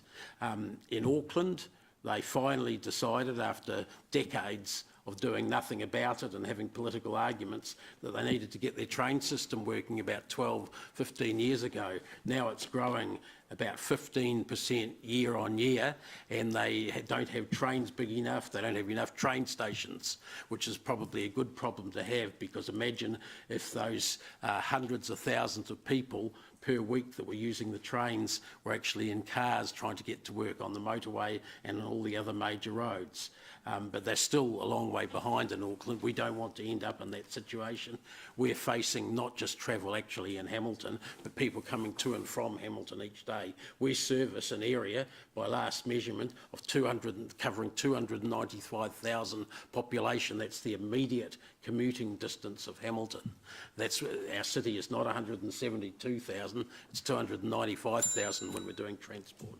So I'm suggesting to you that this is something we should have a serious look at. Final decisions will be able to be made further down the track on several occasions, I should say. Thanks. So I'm going to just go through the speaking order as it is. Gary?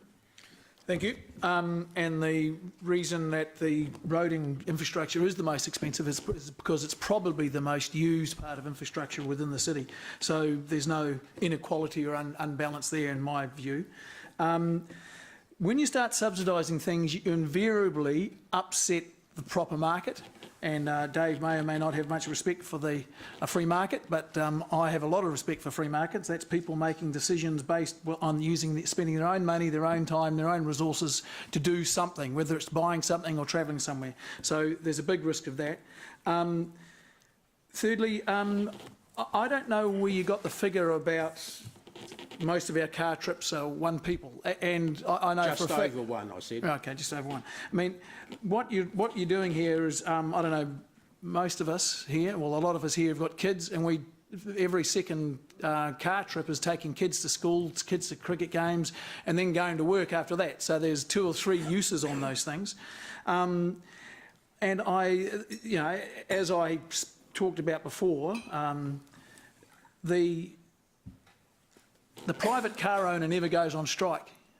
And I guess that's a small indication of the bigger question, that the private car is is available any time you want it. The second you want to make a mind, your wife rings you on the way home and says, hey, can you grab some sugar or some flour from the supermarket? You cannot do any of those things in a bus.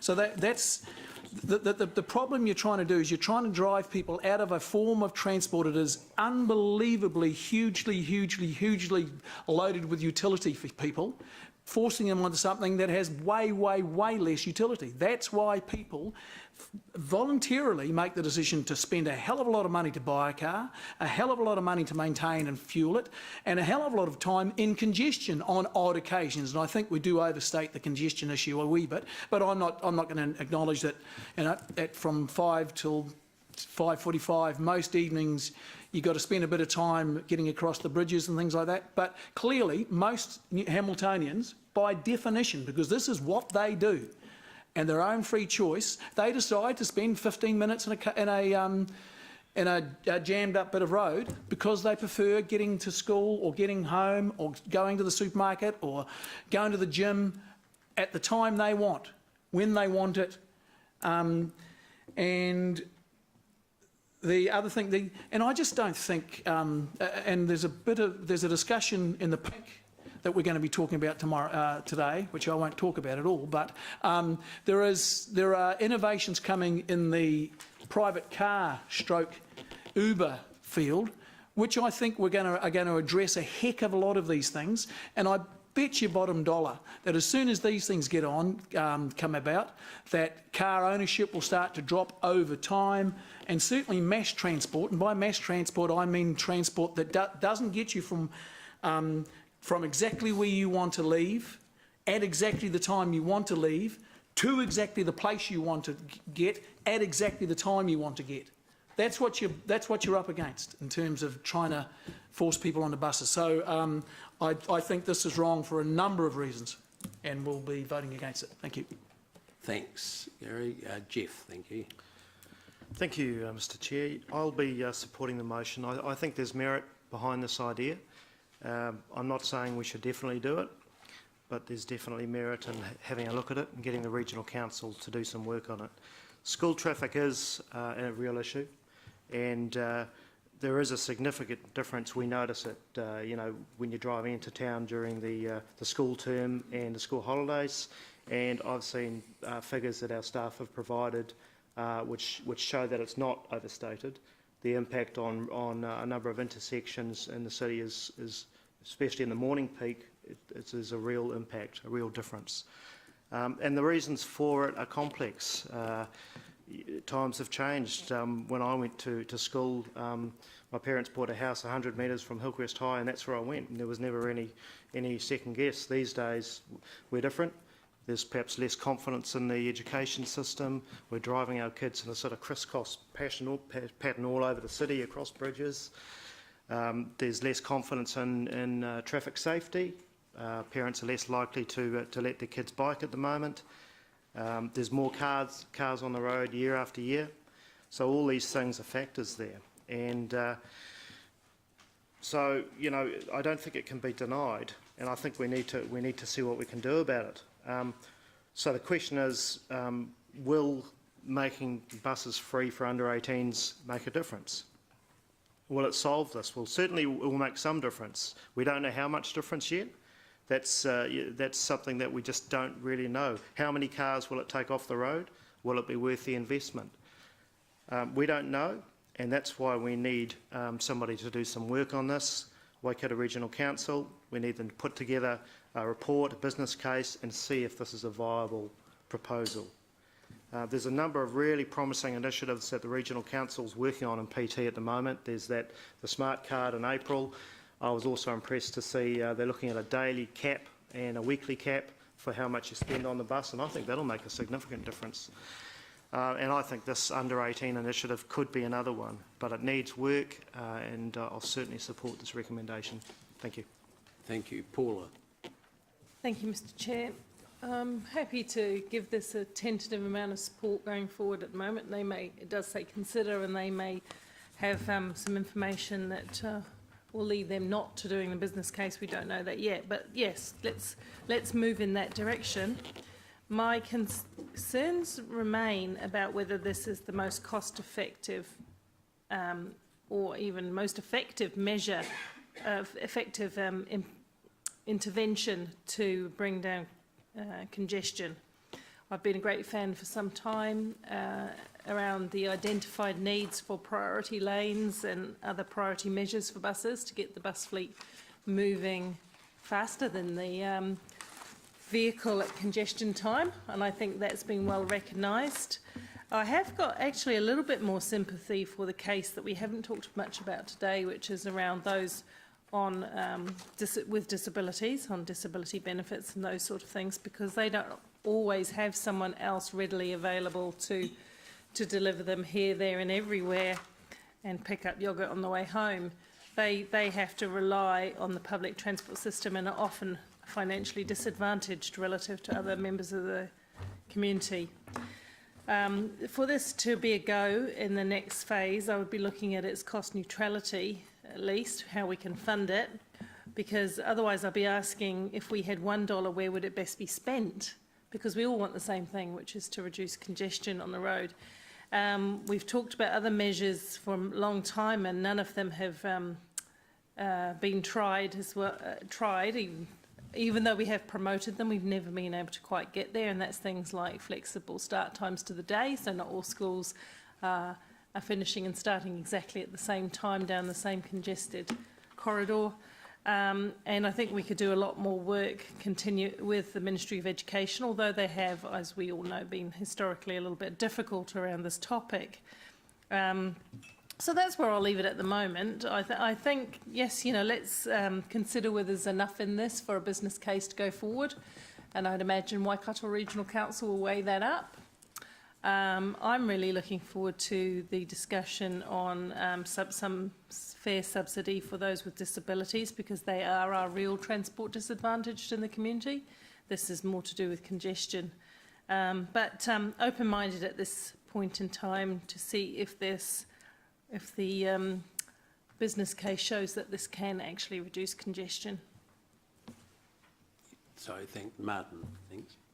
Thank you, and I'm certainly hopeful that the Waikato Regional Council will show more open-mindedness and leadership on this issue than they have with their stellar leadership on the regional facilities funding proposal. Confine it to this. Says I with, and if you're reading this as a verbatim, I'm being somewhat cynical, as you know. We're just being asked here to request the Regional Council Finance Committee consider funding a business case, and then all those things come into the mix. On the occasions that I do use my private motor vehicle, I would say that at certain times of the day when I'm trying to get to A to B, I would be advantaged actually as a private driver if there are less cars on the road, because more people and young kids are using buses, which means less parents or whatever, you know, taking their kids to school at peak times of the day. Also, in terms of that business case, very interested in what other jurisdictions and other countries are doing around encouraging categories of user to use public transport. And dare I say it, I love the German and some British models where, you know, they still have roads, they still have cars, they still have autobahns, but they have an integrated, comprehensive public transport system where all modes of transport are encouraged and all modes are found to be relatively convenient by users. So yes, at this point, I will be supporting this. I also will make the point when we actually talk about our district plan, reviewing that. At this point, we're on a path of higher density residential population within our city. There's some good examples of that, some bad examples. One of the problems, of course, is that if you do this higher density residential development, that means more cars per square kilometre on the road. That means you are automatically increasing your traffic flow. So I think there's a whole lot of dynamics which we need to look at. If we carry on with our higher density residential footprint, then obviously we are forced, of course, to review the effectiveness of public transport and other modes of transport. And obviously, as we know by overseas examples, the higher density population means that the economics of public transport obviously improve dramatically as well. So I think this motion is all about an open mind and future, looking at what is the future of the city. the city's not going to stay at its current 165, 170,000 population, plus the commuter belt. This city is on a significant growth projection, which this motion, in my view, will help address. Thank you. Siggy, please. Mr. Chair, and following on from all the fantastic comments before, I just have a couple of comments to make. Last Friday, I went to a seminar on millennials and Gen Y, and apparently this group and the future gens, whatever they're called, apparently that age group is more reluctant to getting their own car. They're actually really interested in what's happening with public transport and with different modes of transport. So, okay, we are not part of Gen Y, or, well, there might be one millennial in here. So we are still in that motion of cars are the number one and we need to get the milk on the way home, but we actually can be retrained and shop for the whole week instead of just day to day. So this is to me, this is, if we don't change anything, now nothing will change. So we need to try some new things out, and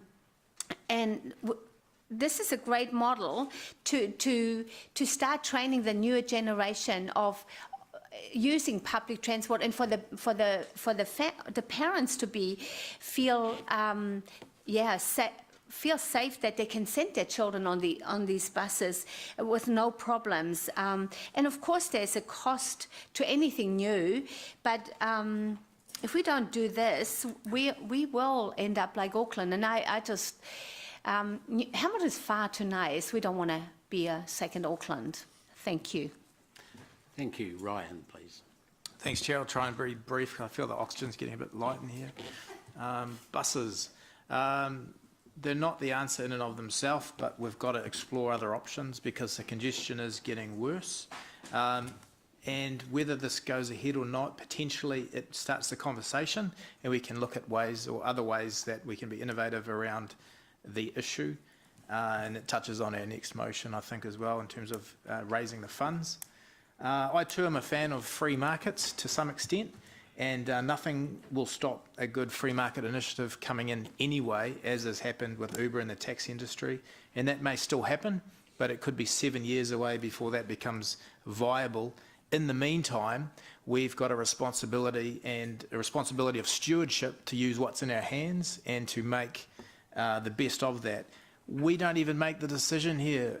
We're just passing it on for Regional Council to consider. So let's get on with it. Thank you. Thanks. Mark.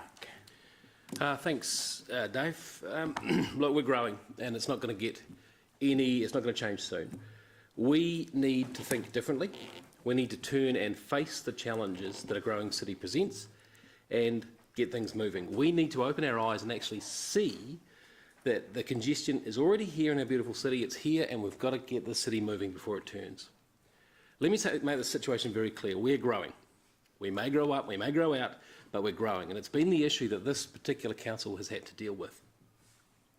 The issue facing the next few councils will be congestion. We have a lot of people in a small space who all want to get somewhere, and what's keeping them moving? Cars. And remember, we're growing. It ain't going to get any better any soon. Growth brings more people. More people want to move around town. And at the moment, we're building out. Our town has a great big river, and guess what? We've only got 6 bridges. Now think about that. That's Dave, you might have to help me here, 174,000 people. It's next week. Next week, thank you. Trying to travel in cars across 6 little bridges. It's unique. 4 out of those 6 bridges are 2-lane country roads. One of those bridges is 3-lane, one of them is 4. And only one of those bridges, one of those 6 bridges that 174,000 people want to get across, has one path big enough for bikes and pedestrians to share. 1 lane. Not to mention all the 49,000 traffic movements coming into town and out again at the other end of the day, and the trucks going through. And remember, we're growing. It's not going to change soon. Our schools are reporting major problems with safety and congestion with school pickups and drop-offs. And strangely enough, some of the work our staff has done just lately has shown that the ring roads and direct routes become more congested during school holidays as parents drive straight to work instead of to school. It's really interesting. So why the issue? We're growing, and the Ministry of Education stopped paying for school buses. Leo is absolutely right. We need to make alternative transport cool. But the first thing we've got to do is make it safe and make it available. Now we have thousands of cars fighting for just hundreds of parks at school and tens of thousands of kids jumping out of them, running all over the road twice a day. Now think about that for a second. If kids being dropped off at school about 8:30, picked up at 3, how many people are going to go to work up, or how are people going to go to work afterwards? By car. Across our 6 bridges, 4 of which are 2-lane, 1 is 3 and 1 is 4. Then they need to park somewhere and leave their car for 6 or 7 hours idle. Why? Because there is no other reasonable or convenient choice. Councillor Mallett argues consistently that the car is the mode of choice. I hear it louder and clear. I argue that's because there is no other reasonable, realistic or really viable choice. So buses might well be the answer, and this is a good step in that direction, but remember we're growing and it ain't going to get any better soon. Councillor Siki talked about us being another Auckland. Got some bad news for you. Our staff tell us that on average, the journey in a car in peak hour traffic, Hamiltonians spend a higher percentage stopped in traffic than Aucklanders. Technically, we're actually more congested, and it's only going to get worse. Are you surprised? A couple of months ago, a few of us met with a wonderful family who had just put their 21-year-old son on the ground, and he died on one of our roads. He was a passenger in a car that was turning right into Thomas Road from Gordonton Road.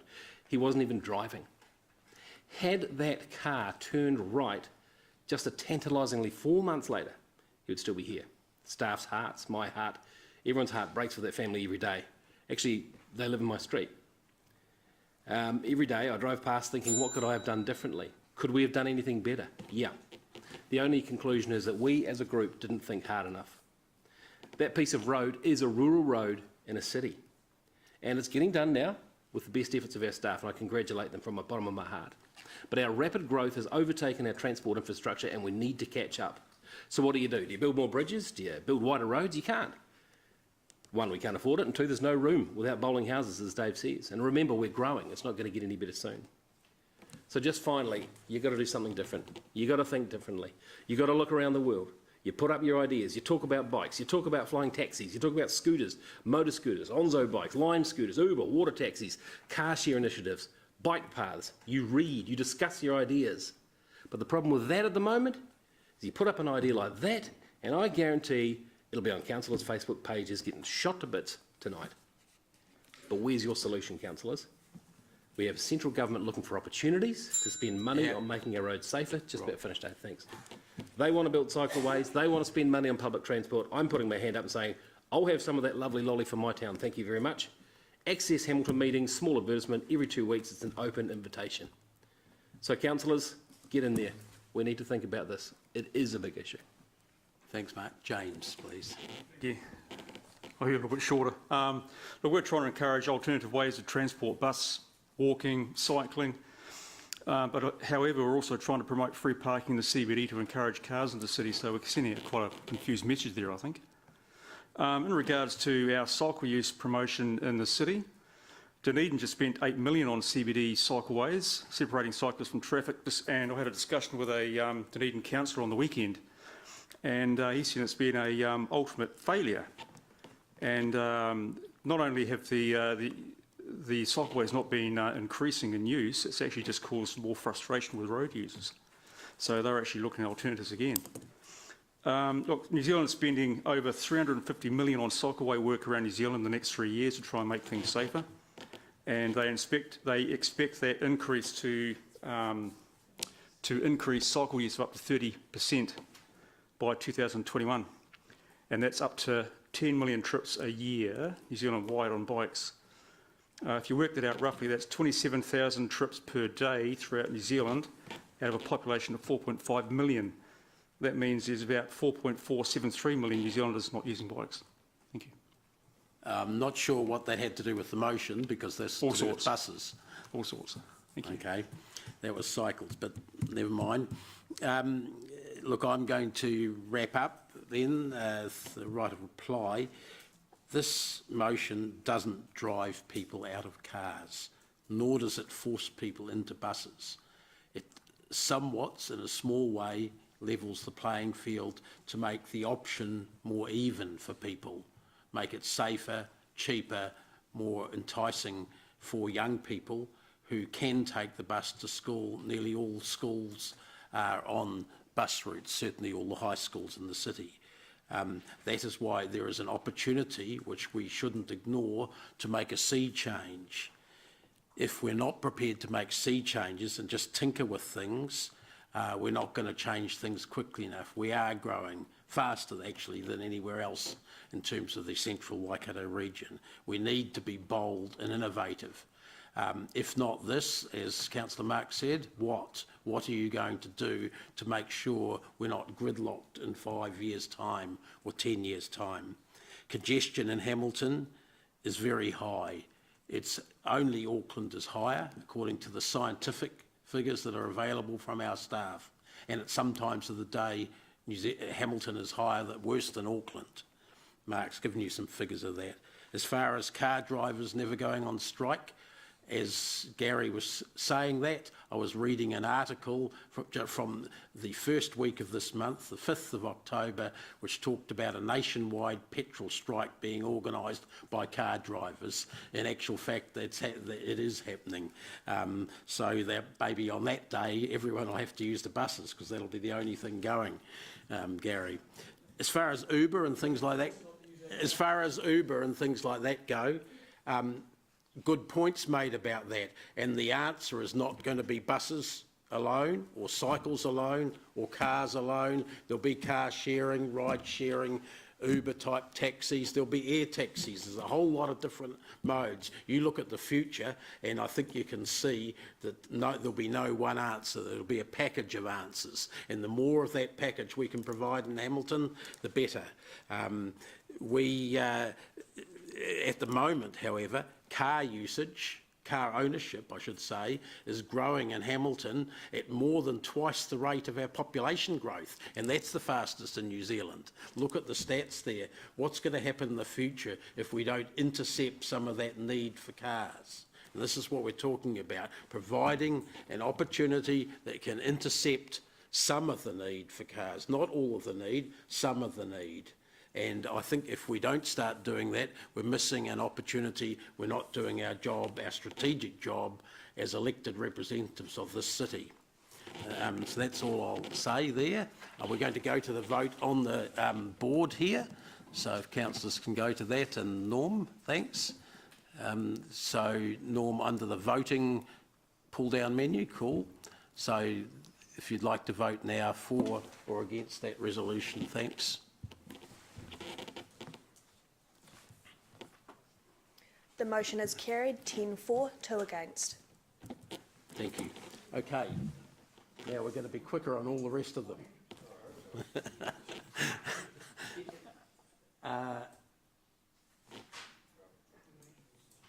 So this motion refers to the funding decision that Martin's been on about and others. The Growth and Infrastructure Committee requests that Chief Executive and Mayor communicate to the Waikato Regional Councillors this committee's concerned about the Waikato Regional Council's decision not to support the regional facilities funding process.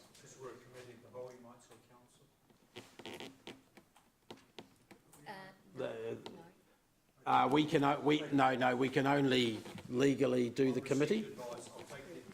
I think they'll be well aware that it does incorporate all councillors. We can say standing committee of the whole. Yep. Yeah, we can flesh that out to get. So are you moving it then, Martin? So I'll just get a move and seconder, Gary. Martin? Moving it. Seconder? I'll second. Okay, Gary. Yep. Be nitpicky, I know, sorry, but if things go wrong, should that say write to letter? The reason it doesn't is because there was a suggestion that we not only write a letter, but that we go and make a presentation. Jeff, for one, suggested that, so it was meant to be an all-encompassing. Okay, so with all due respect, perhaps it should say that, because I know if someone doesn't do it, and they say, oh look, I bumped into so-and-so in the pub and told them about it. I mean, I'm being a bit facetious, but Well, I'm just trying to make it quite clear what we want. What I would rule is that the minutes will show this resolution, which will be the opportunity for councillors, for committee members, to ask the Chief Executive what he did about it. Okay. And then if that doesn't happen, we can be more specific. I guess I'm just looking at what's happening in central government and how things can go very, very pie-shaped about what people said they were going to do and not going to do. Well, as long as someone tapes the conversation, we should that's be right. yeah. Okay. I think we covered that. Okay, so we've got to move in second. Anyone else want to speak to that?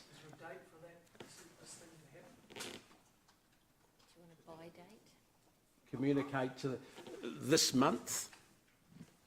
That doesn't give them much time. Well, I think No, let's just, do we want a date or not? Yeah.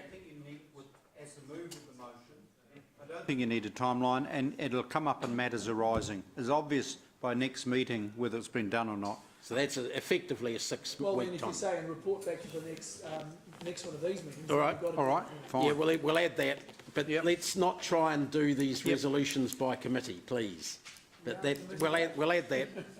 We'll add that. Common sense. That's fine. Okay, there's no speakers on that. I'm going to take a show of hands vote. All those in favour, raise their hands. Anyone against? Okay, that's carried unanimously. Thank you. Thanks for that, Martin and Gary, for your help. Now, this relates to the parking discussion that about the need for.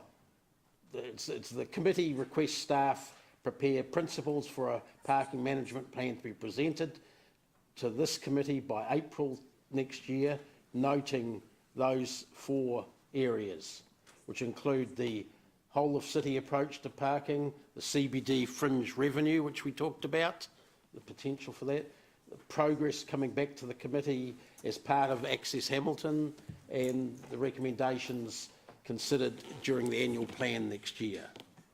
So that's what drives the timing. So just take a set to take that on board. You'll have it in front of you if you want as well on the discussion panel. Moved by Ryan, seconded by Mark. Get on the table. Any discussion on that? Ryan, do you want to question, Gary? We've already got a CBD free parking trial. Yes. That specifically, I don't think is mentioned in here at all. That's because in the report it was identified that we don't have a strategy or plan for any other parts of the city other than the CBD. So that was why, in the course of discussion, all of that these ones came up, and there's nothing to. So would this address things like parking in residential streets? Certainly around the university, that was being specifically raised. But would it the whole city? So we could presumably say, not for this, but it would be within the mandate of this this principles thing or something, that we could say no one can park on a suburban street. We could possibly say that. I'm not saying that we'd ever vote on that, but that is within the scope, and that could come through. Within the scope, yes. Okay, well... so, if you want to speak against it, that's fine. Yeah. We're going to go... I speak against it because... Gary, you'll get your chance. I just want to make sure that we're clear that all parking within the city is within the scope, other than the CBD trial, which has got its own process happening. Okay, so I've got Ryan and Mark moving it. Ryan, did you want to speak to introduce it or not? Up to you. Just a debate, I think. Yeah, well, that's what I mean. First up, sorry. Okay.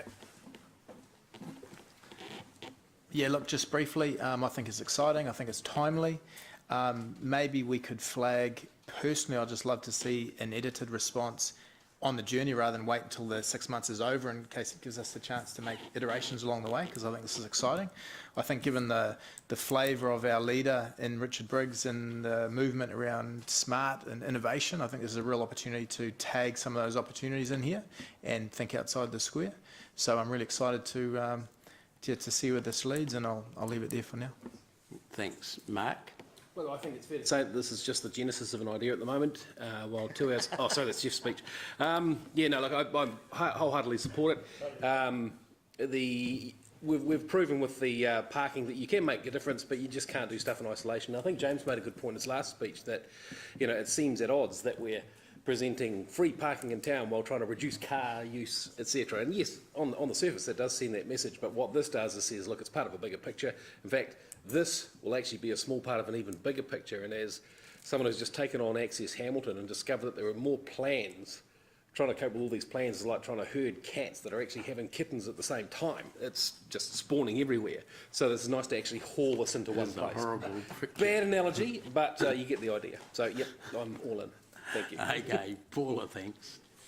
Thank you, Mr Chair. I'm not going to vote against this, but I just want to make a point, as I did before, Roman numerals 2, in my view, could be used to subsidise a free youth concession fare or other measures to reduce congestion at peak times in the city.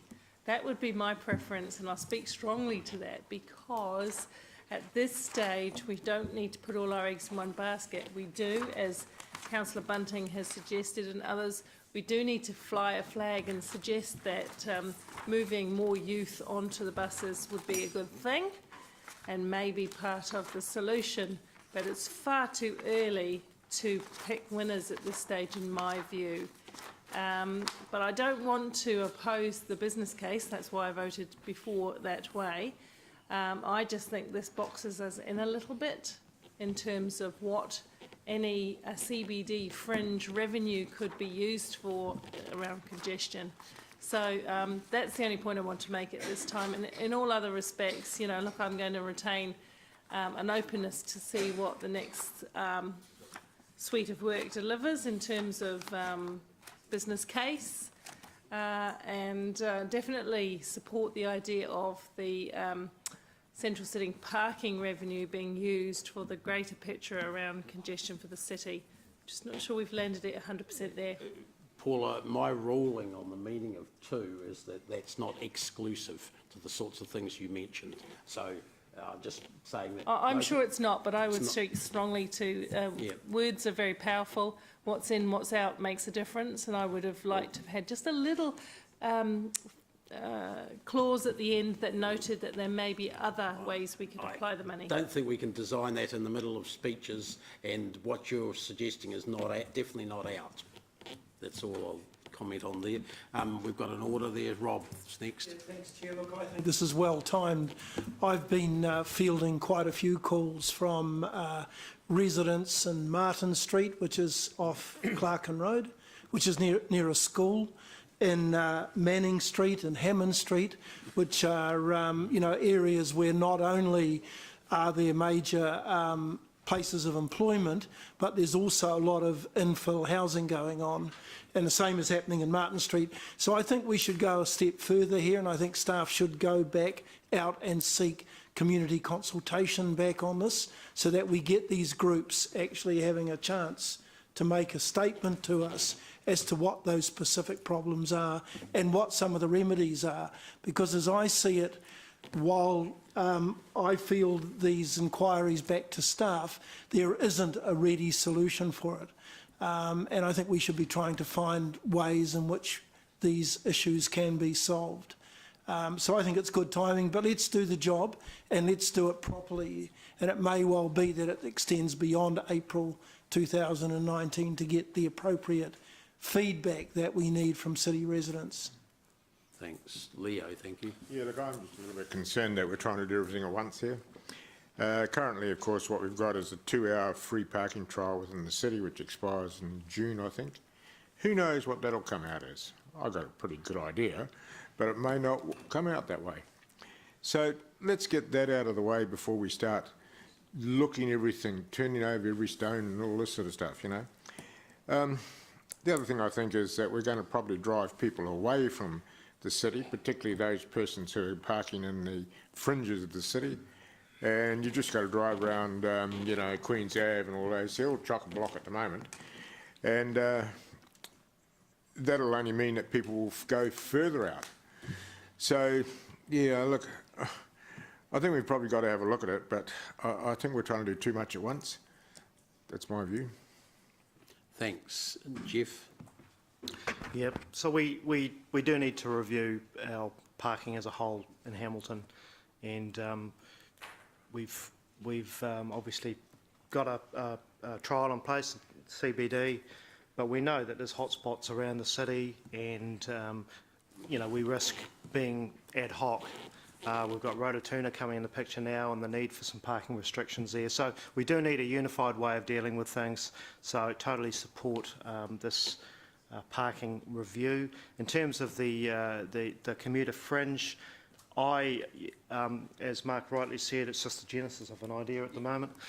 It's just a, to me, there's a lot of work to be done there.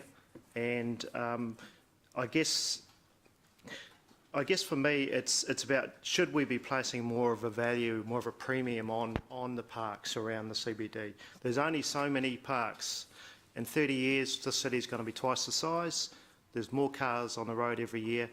And the CBD, 2 hours free in the CBD, is working well. It's turning parks over in that CBD area, which was designed to do. Works that were parks that were being used by workers at times, and now they're being used by shoppers. But the problem with that is that it's exposed a bit of a problem for commuter parking. We haven't got enough commuter parks. So there's an issue there, and we need to deal with it. So I think this is a potential solution. I'm just not sure. I'm not sure if it is the right way to go. But I think as part of our whole parking review, this gives us a chance to really ask some of the deeper questions, to sample what people think about it, and really get to the bottom of it, because I'm very conscious that these are new ideas. This is a new idea. The under 18 bus use, that's a new idea. These haven't been around very long, so we need to do some work on it. So I think it's timely, given that we're doing a parking review anyway, to look at the fringe of the CBD and just see what we can do. Thank you. Thanks. Martin, please. Yes, I'll support the motion. I find myself in agreement with Councillor Paula Southgate in terms of item 2. I think that's somewhat narrow, but the key word there is could. I would like to add to that other initiatives, such as obviously the disability proposal, which I think personally, for a whole range of reasons, is an excellent proposal if people think about that. But I think also I'm really interested in picking up Councillor Robb's point, you know, which are the streets that are affected by these all-day commuter parks. We may be surprised at how wide the area actually goes. You know, I'm hearing Queen's Avenue, is it parts of the lake? Where is it? And I think that would be good analysis. What I would, however, expect is, in terms of the very heavy staff workload and need to prioritise it, a very caring and kind chair of this committee, and a caring and kind deputy chair of this committee, and a caring and kind chair of Accessibility Hamilton will work with staff and have a reasonable interchange around prioritisation.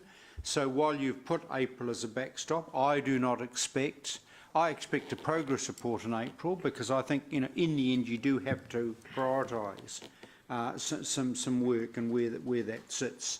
And I'm sure the caring and kind chair will uphold that and show sufficient understanding. Thank you, Gary. I speak against this for 2 reasons. Firstly, I think it is very, very unclear what you're asking. And secondly, actually 3 reasons. Secondly, I think we're looking for a problem that doesn't exist.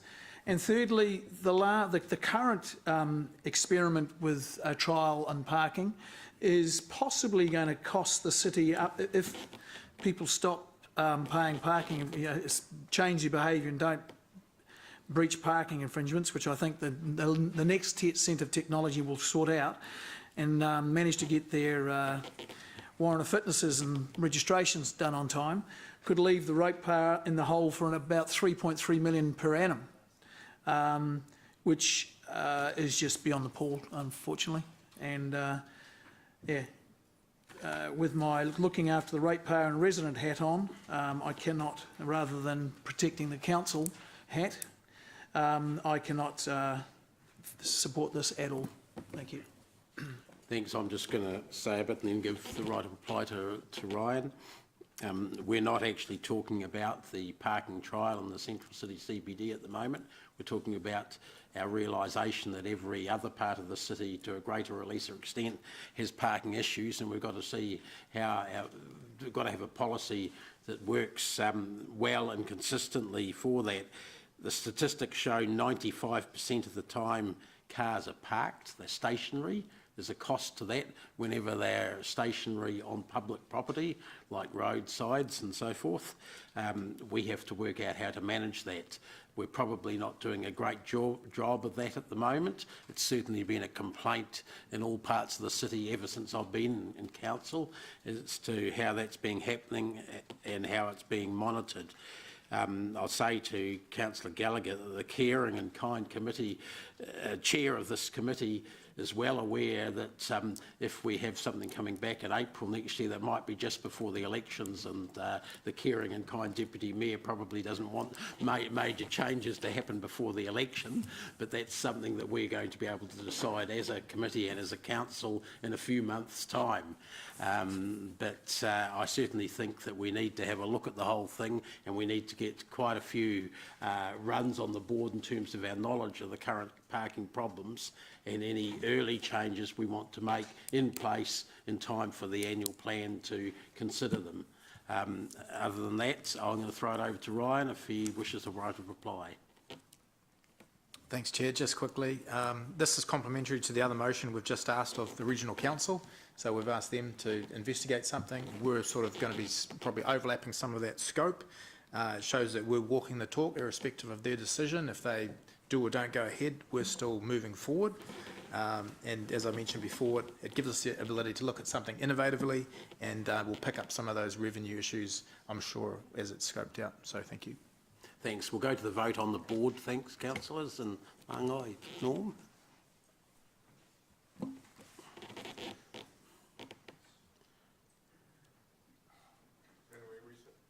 Oh, reset. Thanks, Amy. Reset. Or Rebecca. That was a practice.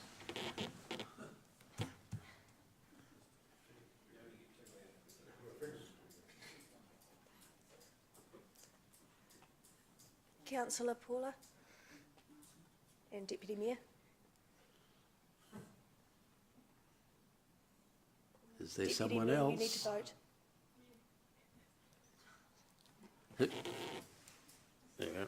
The motion is carried, 11 for, 1 against. Thank you. Can I just ask a question, and it's a big global question. We've now got this new financial strategy where we kind of we've got this live spreadsheet where every time we make a decision, we put some figures in, and that tells us we've blown our budget out in 5 years' time from now. Is anyone here who can tell me how these sorts of decisions go into those? We can't today, but I suggest that an early part of the report scope up what has to come back to council that informs that. But you know what I'm talking about. The new way we budget, but plus we can't do that today. Obviously, we don't have that information, but we will make sure that the reporting to council that comes along the way identifies those areas. I'm pretty sure they go to finance for reporting, and I'm not sure what happens then. Once we make decisions on what happens after that? Once we make decisions on implementation, they will, but not before that, because they don't have a. Sorry. Yeah, we're not going to discuss that further now, but we won't forget it at the right time.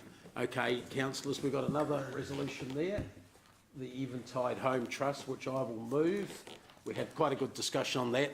Doesn't do anything except effectively remove the population threshold. Keeps the other one. So I've moved, seconded by Ryan. Any discussion on that? If not, I'll put that to show. Sorry, did you want to? Oh, you were. Those in favour, raise their hands. Against, gets carried unanimously. Break for 10 minutes max. Sorry? 10. 10 to get a coffee, 10 to, yeah.